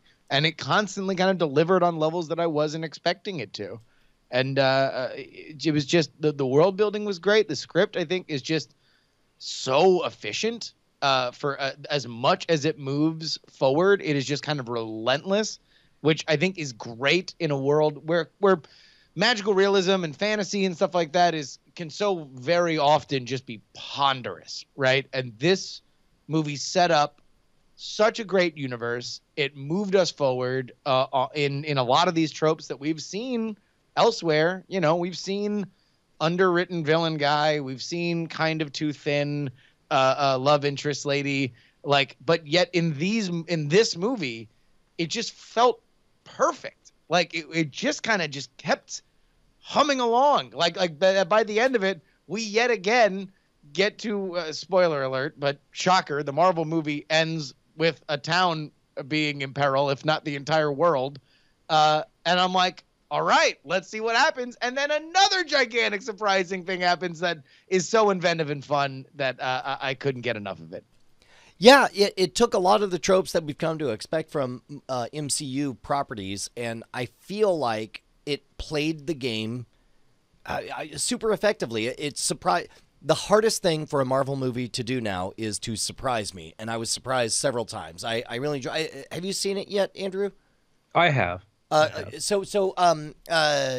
Maybe you guys have read the comic books. I don't remember in the comic books them ever imbuing his cape with dog-like sentience that actually, you know, has affection and leads him to things and whatever. I thought that was a fantastic addition to the story. Yeah, I think they did that because they didn't want the stone to be the kind of the solve everything, sort of kind of like Doctor Who's TARDIS sort of became. You know, that's not their explanation they used, but that was sort of, they wanted to sort of like downplay the idea of this all powerful magic amulet that very too frequently in the Doctor Strange comics kind of just solves the problem. Sure, sure. It was an interesting choice. So I'm going to give you my thoughts on Doctor Strange, if I may. I'm glad you guys have a love fest there. Glad you guys really enjoyed it. Uh-oh. Yeah, I'm glad that in this world that, you know, not everything's for everybody, and you know, and there's the criticisms that you know, that the Marvel that it's the same, stop the bad guys before they get to point A and point B and point C and put the world into peril, and the sort of the hero sort of journey kind of thing of smart ass guy finds his place, and there's certainly, it's hard to sort of rebuke that criticism. My criticism is that I'm not watching it right now because I loved it. I loved it. I was of the three of us, I was the one probably the most trepidatious and nervous about it being good, and because like it's one of those things where, you know, Cargill and Derrickson are guys who are, as you personally know, and are talented people. I go like, yeah, the movies they've done haven't been really my kind of thing. I don't know. I was more nervous about this than I was in Ant-Man, and I loved Ant-Man. And I think this as as its thing, like I thought it was after I saw it, I called up Justin. I said, here's the thing about Doctor Strange. It's like, yes, it is there's the very predictable sort of the MCU sort of plot point line. And I knew that going into it, so that I couldn't go into and be like, well, they did, like, I knew they were going to do that, so I'm okay. I thought, you know, the same sort of kind of hero's journey Tony Stark did, whatever, the same sort of journey. It's all sort of the same sort of journey Peter Quill and many journeys. So I'm okay. Did they do it differently and entertaining? Absolutely.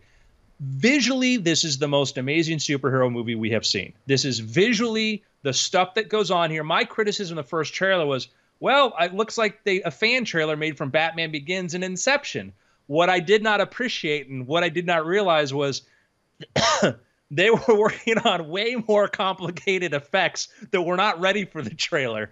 And when you see this movie and the stuff they do and the way, you know, it is really, they wanted to make a mind-bending Doctor Strange movie that takes what was so beautiful about the comics and sort of the ways that were the first origins of those comics and the way that world worked. How do you put that into film? I didn't see it in 3D because I said, I got to go see it no matter what. I am going to go see it in 3D next. It is so much, like, I don't want to get into spoiler territory, but there is an entire, you know, in section there that you go, oh, this is brilliant. And I've never seen them do this. Like, so many movies you see, like, yes, I've seen this effect before. I've seen this sort of thing done before. But then the way that, like, it's like they watched Inception and said, this is cool, but what if we put a Kung Fu movie in the middle of Inception? Yeah. And you're like, so. Yeah, man, I watched it in 2D, and I was glad to because I knew that, you know, I'd get to be there for the Cargill Q&A afterwards, but I could already tell, like, the moment we left. And by the way, it was late. We had a full day of shooting. We shot 4 episodes of The Modern Rogue yesterday. This thing started at 10 p.m. We knew we had an early day the next day. We were heading out, and Bonnie and I were like, ugh, so late. We normally just go to bed, right? Yeah, right. The moment that thing started, it was just suddenly 2:30 in the morning. It was insane. And I could tell that the moment it was over, I was like, well, I'm watching this again in 3D. Justin, you announced that it was 3D or bust for you from the beginning. Was it worth it? Did it deliver to the extent you had hoped? Yeah, and really, if anything, I was so engrossed in the movie that I probably will pick up more when I see it again the next time, because it certainly felt very, very immersive. I will say this: if you are going to see it, it's the only movie that I will recommend in 3D. So there's that. Number 2, if you go see it, go see Digital IMAX. Digital IMAX got a bad rap because it was like the Limax thing, where it wasn't really IMAX in terms of its size and dimensions and everything. It was just using a popular brand name that meant, please pay us $4 more a ticket. But what Digital IMAX does obviously has a slightly larger format. But for 3D, the brightness and contrast is so much higher that it looks just slightly darker than a normal movie, as opposed to when you just see a regular 3D movie, which looks like you just kind of brought your iPhone down to 10% brightness on the home screen. So I would recommend it there. I think, I mean, geez, there's a sequence in this movie that is just so committed to, because you see a few things floating around on Twitter before it opens this weekend. It's like, oh, stoner movie of the year or whatever, right? And you're like, oh, okay, I guess it's got some crazy visual effects. No, this is like one of the craziest like visual trip out sequences that I think has been in a movie that's going to make this much money. Like it is committed to being so insanely weird and inventive. And you're right, Andrew. You watch that trailer and you're like, well, okay, yeah. I mean, that's cool. Like it's a Marvel version of Batman Begins and Inception. And then you realize that no, they much in the famous story about Milton Berle, they only pulled out enough to win. and when they really open the kimono in this movie, it is just amazing. Yeah, man. There was in the Q&A I asked Cargill, I said, I would imagine in the writing process, there's certain scenes that were visualized exactly as you imagined them, and others that were not as you pictured them, but I assume, hopefully surprised you in a positive way. And I asked for an example of each. He said that the spoilers, minor spoilers, the scene where he's doing the astral projection battle while he's fighting for his life, he said, it's a different villain than he originally had written because they had written the original script a different way. It wasn't one of the zealots. But he said that is pretty much note perfect for what he had expected. But the scene, again, slightly bigger spoiler, the scene with in astral form, the last scene with the Ancient One and Doctor Strange, in times essentially frozen, as they have their conversation. He said that was originally meant to be a fairly, I guess not much of a set piece at all. It was just supposed to be them hanging out in front of the awning, watching the rain as an ambulance slowly pulled up. But instead, if you know the scene I'm talking about, it's this strange, hypnotic, frozen slice of time that is all the more poignant for the visually dynamic elements all around it. And that is not at all what he intended when he wrote it. But the moment he saw it, he's like, "Oh yes, this captures the spirit and is so much better." I think that there are so many scenes like that, so many things in there that they did such a beautiful, beautiful, beautiful job of executing, that were just done. And it's an example of, like, I know that like it's frustrating for a lot of filmmakers to work with Marvel because Marvel does intervene. Marvel does do rewrites. Marvel does go in and say, we got to do this or whatever like that. But I would say it's like the Pixar thing where it just makes the stuff better and better and better. It's not like you go to a Marvel movie and you feel like the rewrites made it worse. You feel like they just kept plussing it. And I thought that this was a movie that like there's a lot of exposition. There's a lot of, because we're stepping into this world of, it's like, Harry Potter, like you have to have, it's an hour and a half before like the real plot kind of begins. Yeah. And because you got to build that, and it's beautiful. It's wonderful because it's part of the stories. The real story is just Harry's journey to adulthood, and I thought like here, like they did some really clever ways to get that exposition and have other things happening, when, as he's, a fight, training sequence where they're training him, but they're also telling him something about this and setting up something that if you stay through the very end of the movie, you go, oh, wow, they laid the groundwork for this there. I think this movie probably more than any other Marvel movie, maybe Captain America has done the best to set up what will happen later on. Yeah.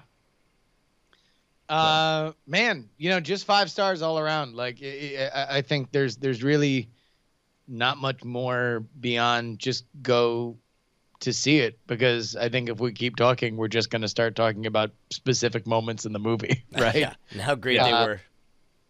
So I have the acting's great. The Laser IMAX 3D tonight. Say again. The Chinese theater has the IMAX Laser 3D tonight. I wondered if I should know. Probably worth it. I'll get some work done. I'll go do it tomorrow. I want to go, but I can go see it again. But yeah, totally going to go see the IMAX Laser.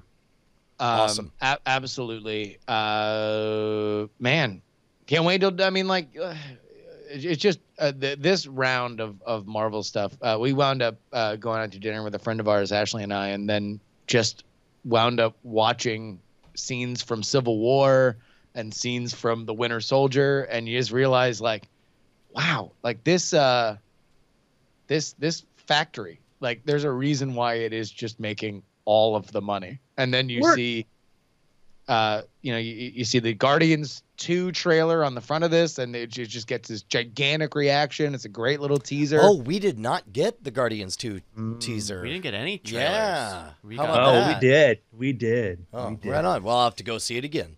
And then, you see something like the Fantastic Beasts trailer, which I don't really have tremendous hopes for Fantastic Beasts, and it's not because I don't think it's an insane universe. I think it's great. It certainly is rich enough that it should have these other stories being told within it. And I think Eddie Redmayne is a fantastic actor, but you watch that trailer and it's just sort of like, this is just sort of all universe. Like that's kind of how you're selling the movie. You're really not selling the movie on a story. Now listen, Doctor Strange didn't have the best trailer compared to what the final product was. I hope it's great. But when I watch Doctor Strange, I'm like, man, this is the Harry Potter story I want. Like I want adult Harry Potter having to go through things and learning new facets of this broader world while he faces more menacing threats. Like it's hard not to watch this. I mean, that was the biggest thing is coming out of it. Harry Potter, the Kung Fu Harry Potter movie was the thing that immediately stuck in my mind. And as I congratulated Cargill on it, I was very happy to see him hit me back with a "You're welcome, FO." Call back to our episode the other week. That's great. I want you to think about this thought. This is like what, movie number 14 in the MCU? Yeah. Doesn't feel like it. So we're at movie 14 in the MCU, and if we go look at what are the highest rated movies right now on Rotten Tomatoes, it has got a higher rating than Ron Howard's latest movie, than Mel Gibson, who is a fantastic director, crazy man sometimes, but as a director is amazing, that a Marvel movie is the highest rated movie out right now, is kind of the movie number 14 in the Marvel universe. Yeah. And I would have said, I mean, to think that when they launched this thing, when this franchise launched almost, a little over 10 years ago or so, that by the time we got to movie 14, we'd feel like, man, they're really getting characters down. They're really getting this thing down. They're really grasping, these the important parts. Like, and I think that we're knowing that, like, as we get into the next phase of smaller stories like Spider-Man Homecoming, that's like a John Hughes type film, and like, where these things are going, it's going to be interesting. If Ragnarok's supposed to be kind of a midnight run kind of thing, I'm excited. I'm really excited about where Marvel's going now, because we get the universe, we get the characters. Now it's like, when I watched Daredevil season 2, I'm like, I could probably watch just a Daredevil courtroom drama series. Oh, sure, sure. Like, not even bother with the superhero stuff. Yeah, like, hey, you got some bruises on your face. Yeah, I did something last night. Anyhow, we've got this vigilante we need to defend, or the Kingpin's got this turn. I'm like, tell me more. Yep. Let's get into these torts. Yeah, that it's more exciting than a John Grisham novel now. Yeah. So, gentlemen, it's been weird. That it has. All right, I'm gonna run to the restroom, and then we'll do after. Then I gotta clean everything up. All right, yeah. Everybody, go take a break. I'm gonna put a little bit of music on. I gotta look at a thing.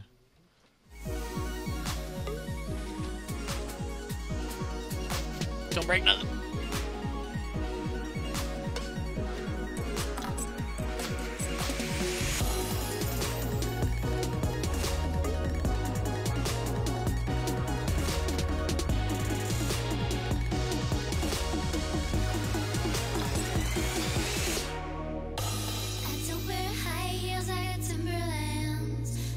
Short skirts cause I got the legs. I prefer t-shirts loaded with gold chains. Those gold chains, oh.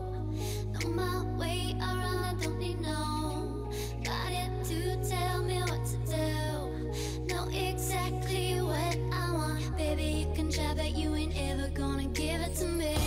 I got all you want, except for mine. I got all you want, except for mine. I got all you want, except for my brain. Okay, well, can't really do much about that. Hi, guys. Happy between things. So baby, don't be frontin'. My heart you can't steal, 'cause guess what? We're doing shoots. All day shoot yesterday, all day shoot today.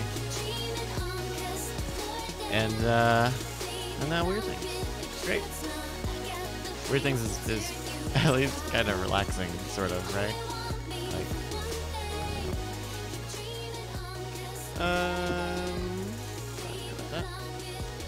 So yeah, Sunday, busy Sunday is my favorite YouTube song. I don't know. I've gotten back. I'm running out of. I'm going back and listening to like super old episodes of podcasts lately. Like old comedy bang bangs from like 2013, 2014. Any gems? There's one that I love from Comedy Bang Bang. I think it's, let me get the right number for it. It's 338, and the I guess the host's wife was doing a Indiegogo to fund a documentary, and one of the rewards was that you could be on Comedy Bang Bang, and you could suggest, or you could say like, hey, can you get these people to be on it? So it's this lawyer from England who is on, and also Paul F. Tompkins and Lauren Lapkus, and I think, is Andy Daly on that one? No. Yeah, and Andy Daly, who are like three like recurring comedians on that show. Yeah. And it's fantastic. That's a very great episode. Awesome. Yeah. But yeah, I've been going back because I was listening to the Adventure Zone, which is a D&D podcast, and I started from the beginning to get all caught up. But now I'm all caught up, and they only put out episodes every other week because it's kind of, they do original music and stuff, so it takes a little longer to make.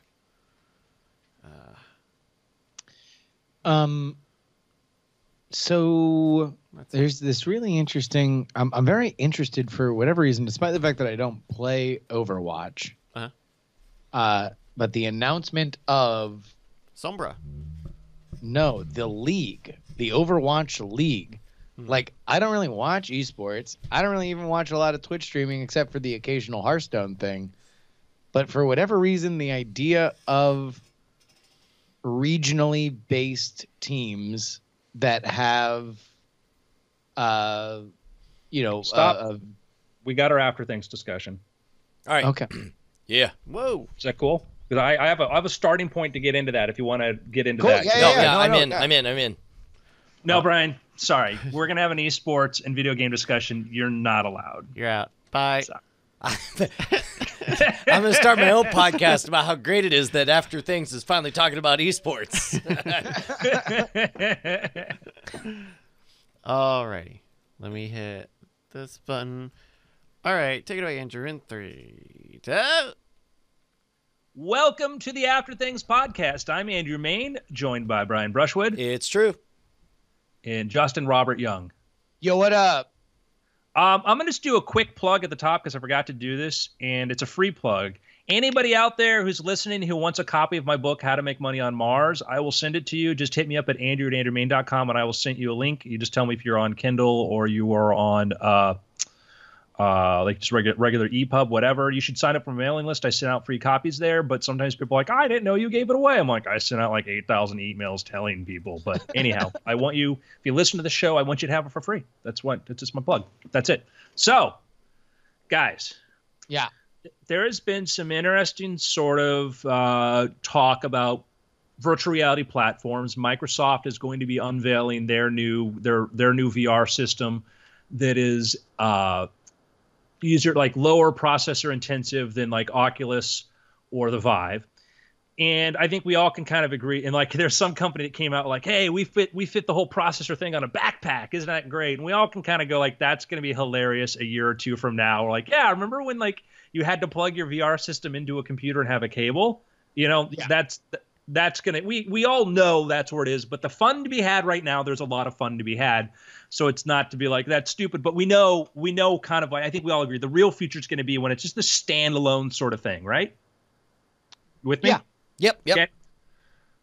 I had a little. It was an Andrew epiphany. To everybody else, it was kind of obvious or whatever. But one of the things is that, and I think one of the problems we've had with VR right now and getting people on board is that things like Google Gear, it's kind of neat. These other things are kind of cool, and Oculus is sort of cool. But until you do it with room sensing and it senses and it relates how your actual body moves, it is a different experience. It's not real. What we would say real VR. You know what I'm saying? Right. Yeah.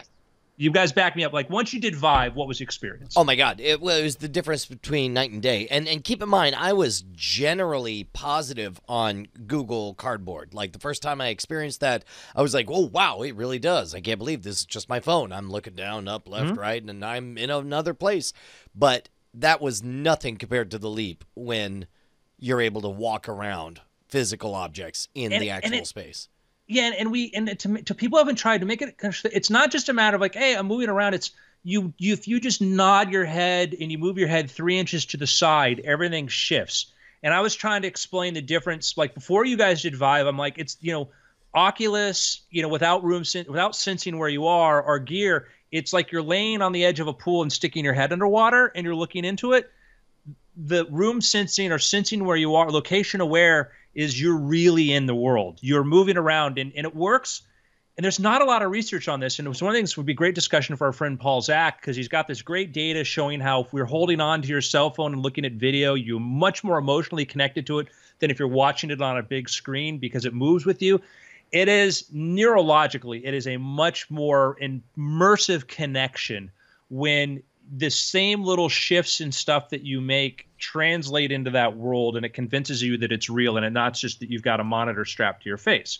So, I think we agree that like in a year or so, as that technology it fits it into the one device you put on your head, it will change. It will really become the big sea change in VR, and people will be like, oh, I get it. And we'll be like, yeah. I had an epiphany because I know we've talked about esports and we've talked about that sort of stuff. And we had the discussion with the Olympics. Would we ever see esports on the Olympics? And I would say no, more is just because of the way the Olympics work. But the idea that could esports become bigger than regular sports? And the thing that made me think about this was games like Overwatch and games like other stuff like that, if I am virtually there as a participant watching it, if I am virtually there watching it or whatever, I think, yeah, I think it becomes a totally different kind of thing where if we're standing down on a building watching these battles take place and we have that same level of immersive that people playing it kind of have, I am a big believer that that's going to happen. And now, Justin, go ahead, lead off where you were talking about right before. So yeah, Blizzard announced at BlizzCon this week that they are going to be going forward in the next year with the Overwatch League. This is going to be significant in that the publishers of games have always had a varying degrees of interaction between their esports, blooming, right? And Brian, you probably have a little bit more of and Bryce, feel free to correct me because I'm not super into a lot of this kind of world. But the way that I understand it now is that the biggest money that you have in esports are in tournaments wherein, sure, you have teams, but it is essentially like kind of golf, right? Like everybody gets together, they play a thing, and then at the end of it, they go off. So it's like tennis and golf in that it is very kind of singular. What Blizzard wants to do by taking control of this a lot more is to sell franchises to people. So people would be investing their own money in buying franchises like you would buy a franchise from the NFL. And then you would have regions where you'd be able to hold your own little hold your own home games. You'd be able to have your own fans. You'd be able to sell. You'd own the rights to the franchise to sell advertising on it. And they would have a pathway for trades and a pathway for a salary cap. So effectively, you create the same level of drama that you have in a persisting a league like the NFL or the NBA, but now with esports, which it kind of, to me, it really fascinated me because it was taking, it's kind of making that leap from the golf or tennis, which is that idea of let's just hold these tournaments at its best. At its worst would be, let's say, boxing, right? Where you can see where corruption and stuff, builds, into a lesser product. And taking allegations of corruption, Justin. Sure, allegations of corruption, and now takes it into a world where you have this kind of persistent thing, where now it's like, oh wait, like now I got a reason if I'm kind of casually into the idea, like my wife's really into Overwatch, the idea that they could have a San Francisco team or an Oakland team, and we could just go see that team play. And it could be an event, a smaller event that isn't, this other gigantic thing. I'm really surprised. Keep in mind, I'm seeing all of this for the first time, but it sounds like a core component of this is regional ownership or regional team basing. Yeah, I got it. That doesn't strike me like the way the internet works, because it seems like we're much more tribal. It seems like a Diamond Club team would attract all of the Diamond Club fans in a way that an Austin team would not attract all of Austin. All right, let me throw this out there, Bill Brian, is that I don't know if they're excluding the idea, but like if you look at where you get some of your highest concentrations of overlays of people who play this and all that, start thinking about college campuses and stuff. Mm-hmm. You think about the UT or MIT or places like that, the USC team or places that are kind of around there. And which Blizzard has had experience with the Heroes of the Dorm thing, right? Yep. Like, so they had college-based teams play each other in another game, Heroes of the Storm, that was broadcast on ESPN. And by doing it regional, is if you want to do events, live events, to have people show up to go to a movie theater, rent out one of these movie theaters that does digital projection and stuff, and say we're going to have it there, it makes it much more easy to put people there and to actually have people location based to do it. Yes, it definitely does. I guess in a world where there's so little friction to take money from millions of people, just 99 cents at a time to participate in whatever this tournament is, it surprises me to have the difficulties that come with geographically located, tournaments and face-offs and all that stuff, running physical events in places. Well, and T2 brought up, the idea of the ping times, things like that is one of the problems you've had in sort of like big league plays or stuff before, is that it can affect international play. It can make a difference between, going when you've got to transmit, the back and forth considerably. Oh, absolutely. Absolutely. Well, there's also, I think, part of the idea that like Blizzard has seen esports kind of evolve on so many different levels, right? Really, like StarCraft is kind of the canonical, big boom, big bang of esports, right? And they've seen it evolve, into Heroes of the Storm, Overwatch, Hearthstone, yada yada yada. In listening to interviews with pro Hearthstone players, they are facing real economic decisions to say, well, really a lot of the big money tournaments are in Europe, but I can either go out there and live in Europe for a month and try to run 3 or 4 of these tournaments, hope that I land in a certain level of time or of how good I am. But really that is being eaten away at, like, well, I could just stay home and stream on Twitch and I can make my money that way, just connecting to fans directly. And I think when I look at this, the problem that Overwatch wants to solve is, hey, we're going to run this season from this time to this time. If you get signed to a team, then like any player who gets signed to a pro league, either in from the minor leagues on up, it's going to pay you enough that you can regionally live there for X amount of time. And, and this is just your job. And now it's exciting. Now you create, I guess what excited me about it was that now there's just a predictable place where stars can be made on a level that the tournament structure just can't do, because tournaments are so boom bust. Yeah. Well, Brian, there's nothing saying that you can't, and maybe it's time we actually formally announce that you are going to house the Diamond Club Overwatch team in your house as you cultivate the young talent and you do this. You know what? I'm on board. I can't imagine Bonnie will have anything negative to say about it. I think that we're looking at our schedule. It's wide open. Let's get everybody in. Let's make this happen. I am super excited though, that the idea that, like, there are a lot of people out here that have done really well on Twitch and they've done really well on YouTube and everything, that now all of a sudden the idea of them becoming owners in a league, like, and elevating themselves, like, it has this weird, like, ABA kind of vibe to it, where it's like, really, how far is, like, Terpster or Yogscast or something like that, or Kind of Funny Games out here in San Francisco, how far are they from buying a team? And now all of a sudden they're team owners and they're promoting games and stuff like that. Oh my God. Like, why did you just infect that thought in my brain? Like, the idea of what a brilliant notion. Just as the MP3 made possible the middle-class rock star, and that live streaming made possible the middle-class Jimmy Fallon lifestyle, now we have the middle-class Mark Cuban experience of being able to afford to put together your own sports team. All I'm saying is that you are one lunch with Richard Garriott away from being a minority owner in an Overwatch League team.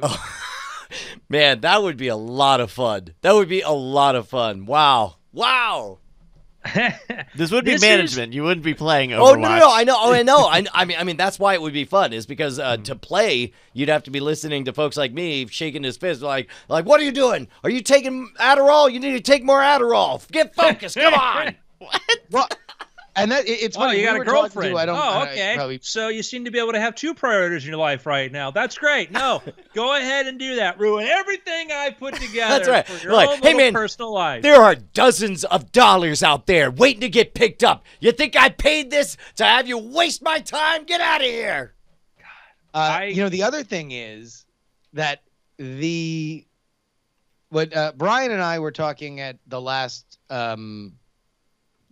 Nerdtacular with somebody who probably shouldn't be named that works at Blizzard, right? And we were just talking about Hearthstone esports specifically, but esports I think in general, and the star problem with esports, which is like when I say that there's a star problem, it's not that there aren't people that have tremendous name recognition, because they were all there in Irvine last week or over the weekend, and I'm sure they were mobbed and they were treated like literal Christ.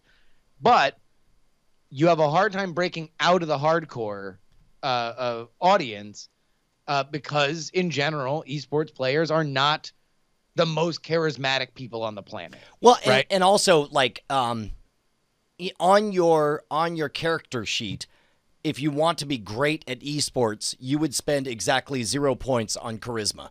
Like that is what makes a good esports player. Whereas separately, and if I'm picking up where you're headed, Justin, this whole scheme builds in a managerial type role, a face to the game, somebody who can be there, who can inject the very real drama that sports fans crave that makes for good television. Well, it brings esports to the promotion world, right? And that's what tournaments never really have, because the best selling point of a tournament is we have all the top talent. They're going to play the game. Somebody's going to win. And now you better hope that the guys you like make it to the end, or that the person who's coming from out of nowhere to win is interesting and has an exciting story. But anybody who spent any time watching a lot of esports knows that there is just that weird, cringe-worthy sort of interview problem where ultimately a lot of these guys are getting far more media polish now than they were, 5-10 years ago. But there still is just a little bit of that personality gap. If you are in a promotional world, then now what's the Al Davis of esports? Who's the Mark Cuban? Who's the probably Mark Cuban? But who's the Jerry Jones of these teams? That now it's like, no, there's a reason to build narrative, to build promotion, to build rivalry, to build, now there's little ideas of like, okay, well, this player's underperforming, and meanwhile, there's somebody else in the league that could really use that person. Now there's sellers and buyers at the trade deadline. There's just a million little conventions that I think esports is ready for it, and it's ready for esports. And it's made me excited about it. And I have played maybe 3 games of Overwatch in my entire life. Let me throw out some questions here, though. So. And I think that, I think the league is a way to get around the star problem, because the problem, it's like, I used to go through this where people talk, like the skeptics, like, why can't we make scientists into like rock stars or the fame of actors? I'm like, well, one is you're not doing something that relevant that people really understand what they're doing. 2 is rock stars and actors are famous because they're good looking, and they're charismatic. Like it doesn't, you're name me famous people that don't have either, the charisma or that, or just inherently interesting. Name me some sort of genre. Like there's a reason why, you could pass your favorite writer on the street and never realize it was them. There's a reason that, it's frustrating when you read reviews of movies and they talk about the directors and they never mention the writers. They never mention the most uncharismatic aspect of these sorts of things. And I think that's, it certainly is an approach towards, like, as you said, like, listen, it's like, I don't, if I find out that, like remember like Gene Simmons was like into sponsoring, I forget what, like Arena Football or like Kiss Arena Football. Him and Bon Jovi. Bon Jovi had a major stake in Arena Football. I believe still does. I believe Bon Jovi owns the New Jersey Arena Football League team. Yeah. So you could see that was a, like I had friends that did like Arena Football, and they're working the bar at Outback Steakhouse at night or whatever, it's sort of, but you go like, oh, okay, like if you build that team and you build that, and Justin, you touched upon the idea of like companies sponsoring stuff, like here in LA, it's like I think of like the number of tech companies in here between I'm going to say the name SpaceX, that are huge gamers, that. I got JPL over here in Pasadena and stuff, and I could see that, somebody doing leagues there. But when you start talking about moving it to a pro level, that's a whole nother game too. I think it seemed like a very interesting play for Blizzard. Now, all that being said, just because it's interesting and it seems like a really good idea, there is a very amazing graveyard of people who have had very interesting ideas to start sports leagues that have died horrifyingly expensive deaths. Sure, So- but I gotta tell you, this is a very iterative approach, and it's borrowing. It appeals to the right things. It's from a company who arguably is number one in the world for the esports game.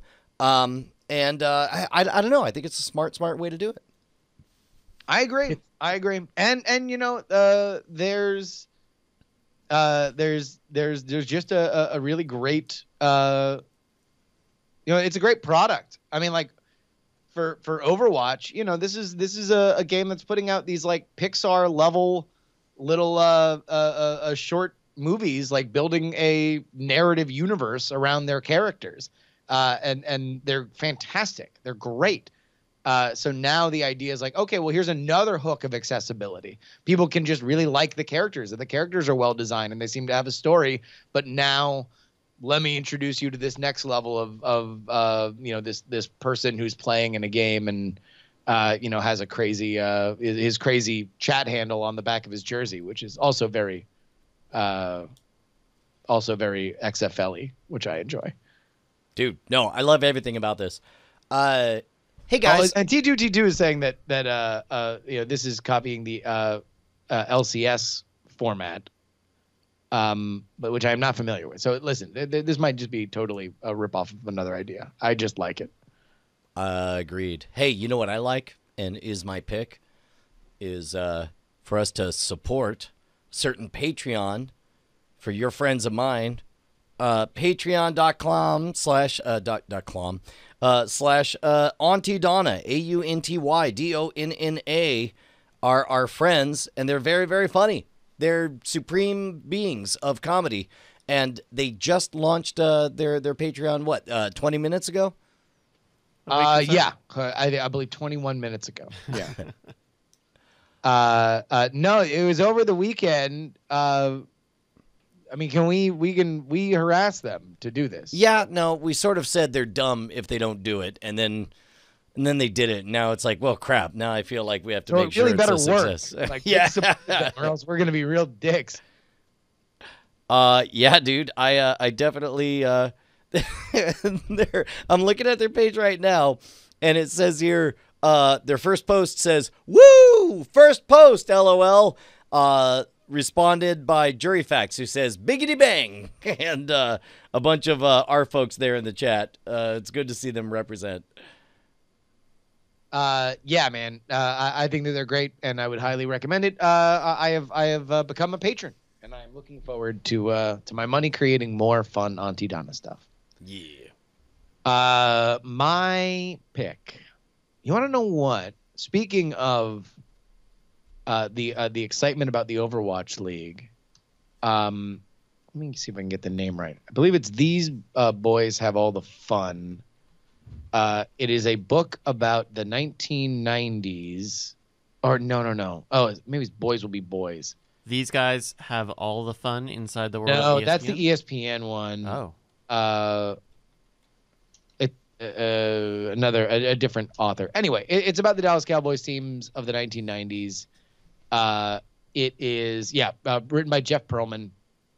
The glory days and party nights of the Dallas Cowboys dynasty. I'm just looking forward to the book that gets written of the esports version of it. Like if you want, like, that's what star power is.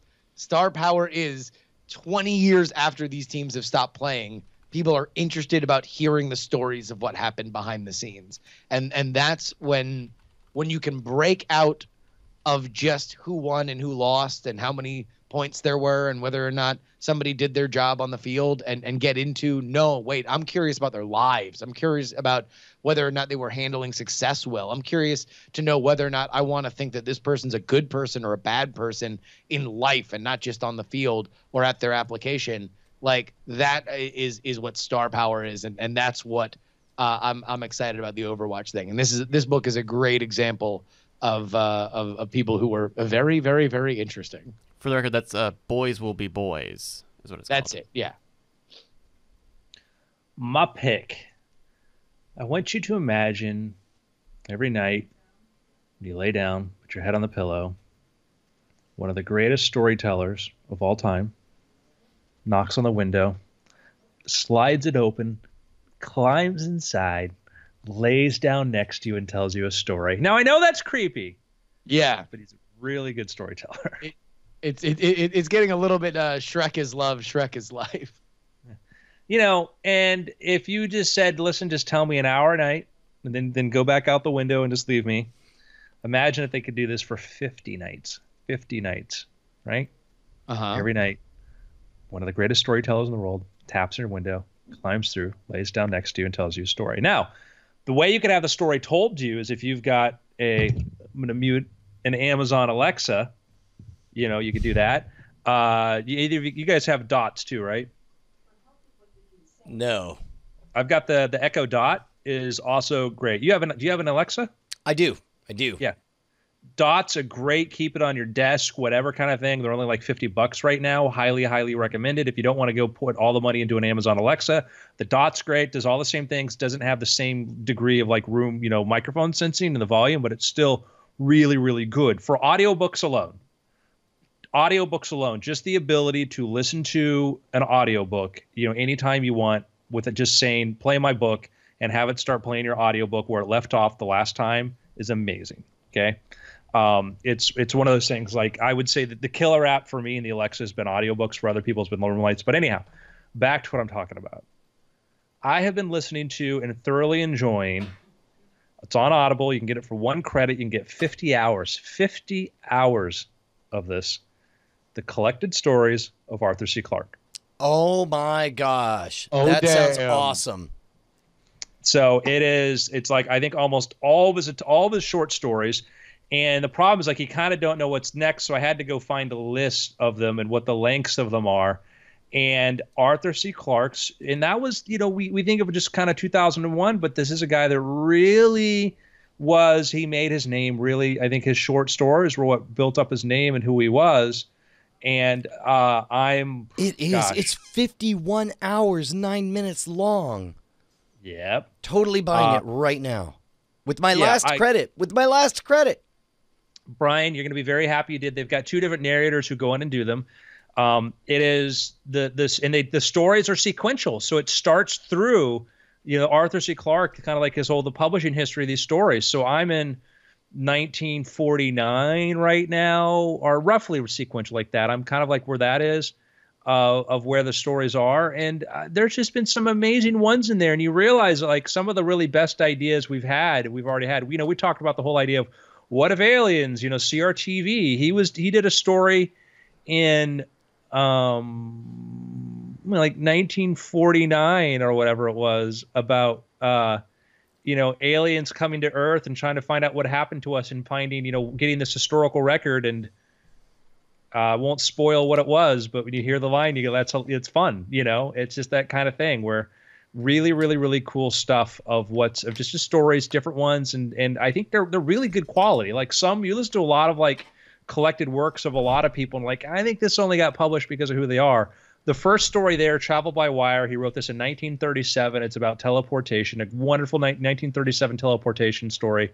Just great. So that's my pick. That is awesome. I just bought it just now with my last credit. Where are we getting this again?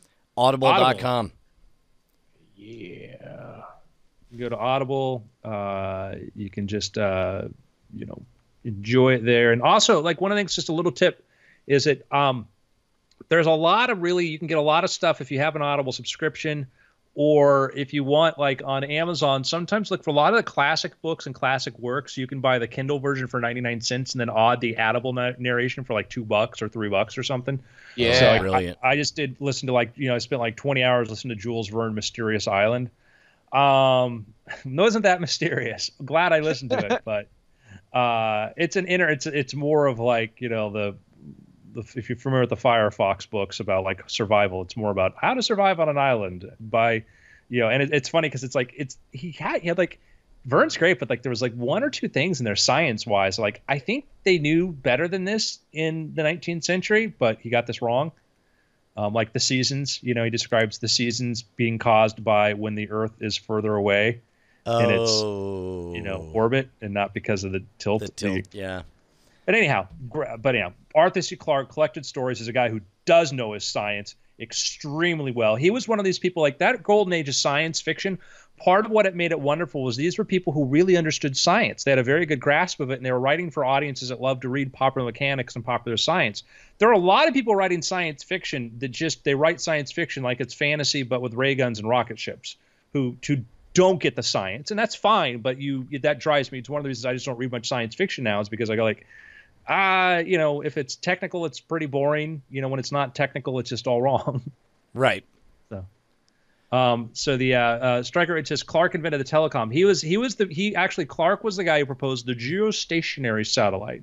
Yeah. He realized that you could have a satellite in a geostationary orbit if you go further enough out that it would have a minor sort of pattern that would keep it relatively over the same spot. So brilliant guy. And I remember watching Arthur C. Clarke's Mysterious Boy.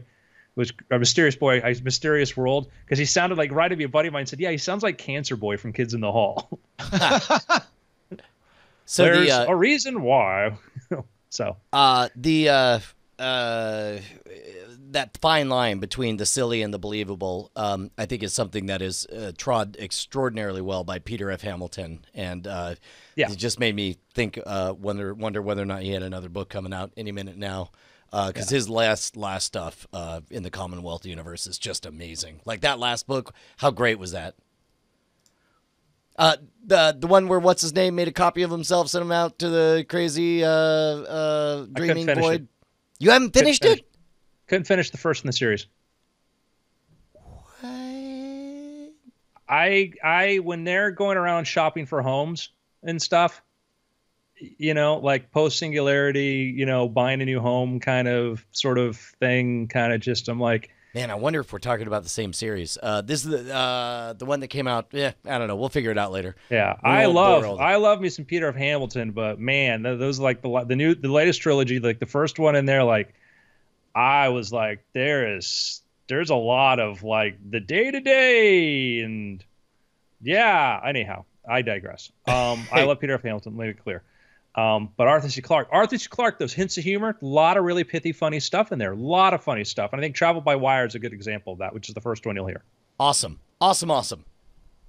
Gentlemen, been after. Oh, you're gosh darn right. Oh, jeez. Oh, googly dig dog. Oh, you scared me, right? Oh, you. Alrighty. Well, thank you everybody for coming out. Yeah, man. Wow. Big day today. Thank you to everybody who tuned in for our live shoot of The Modern Rogue. You got to see how bad we are at talking words and how often we have to stop and restart them so that we are factually accurate. Brian, you're the worst. You're the worst. I am the worst. I'm kidding. You're a machine. You're an impressive Nothing's machine. going to ever keep me down. Yeah. Yeah. All right. Bye, guys. Bye. Love you. What?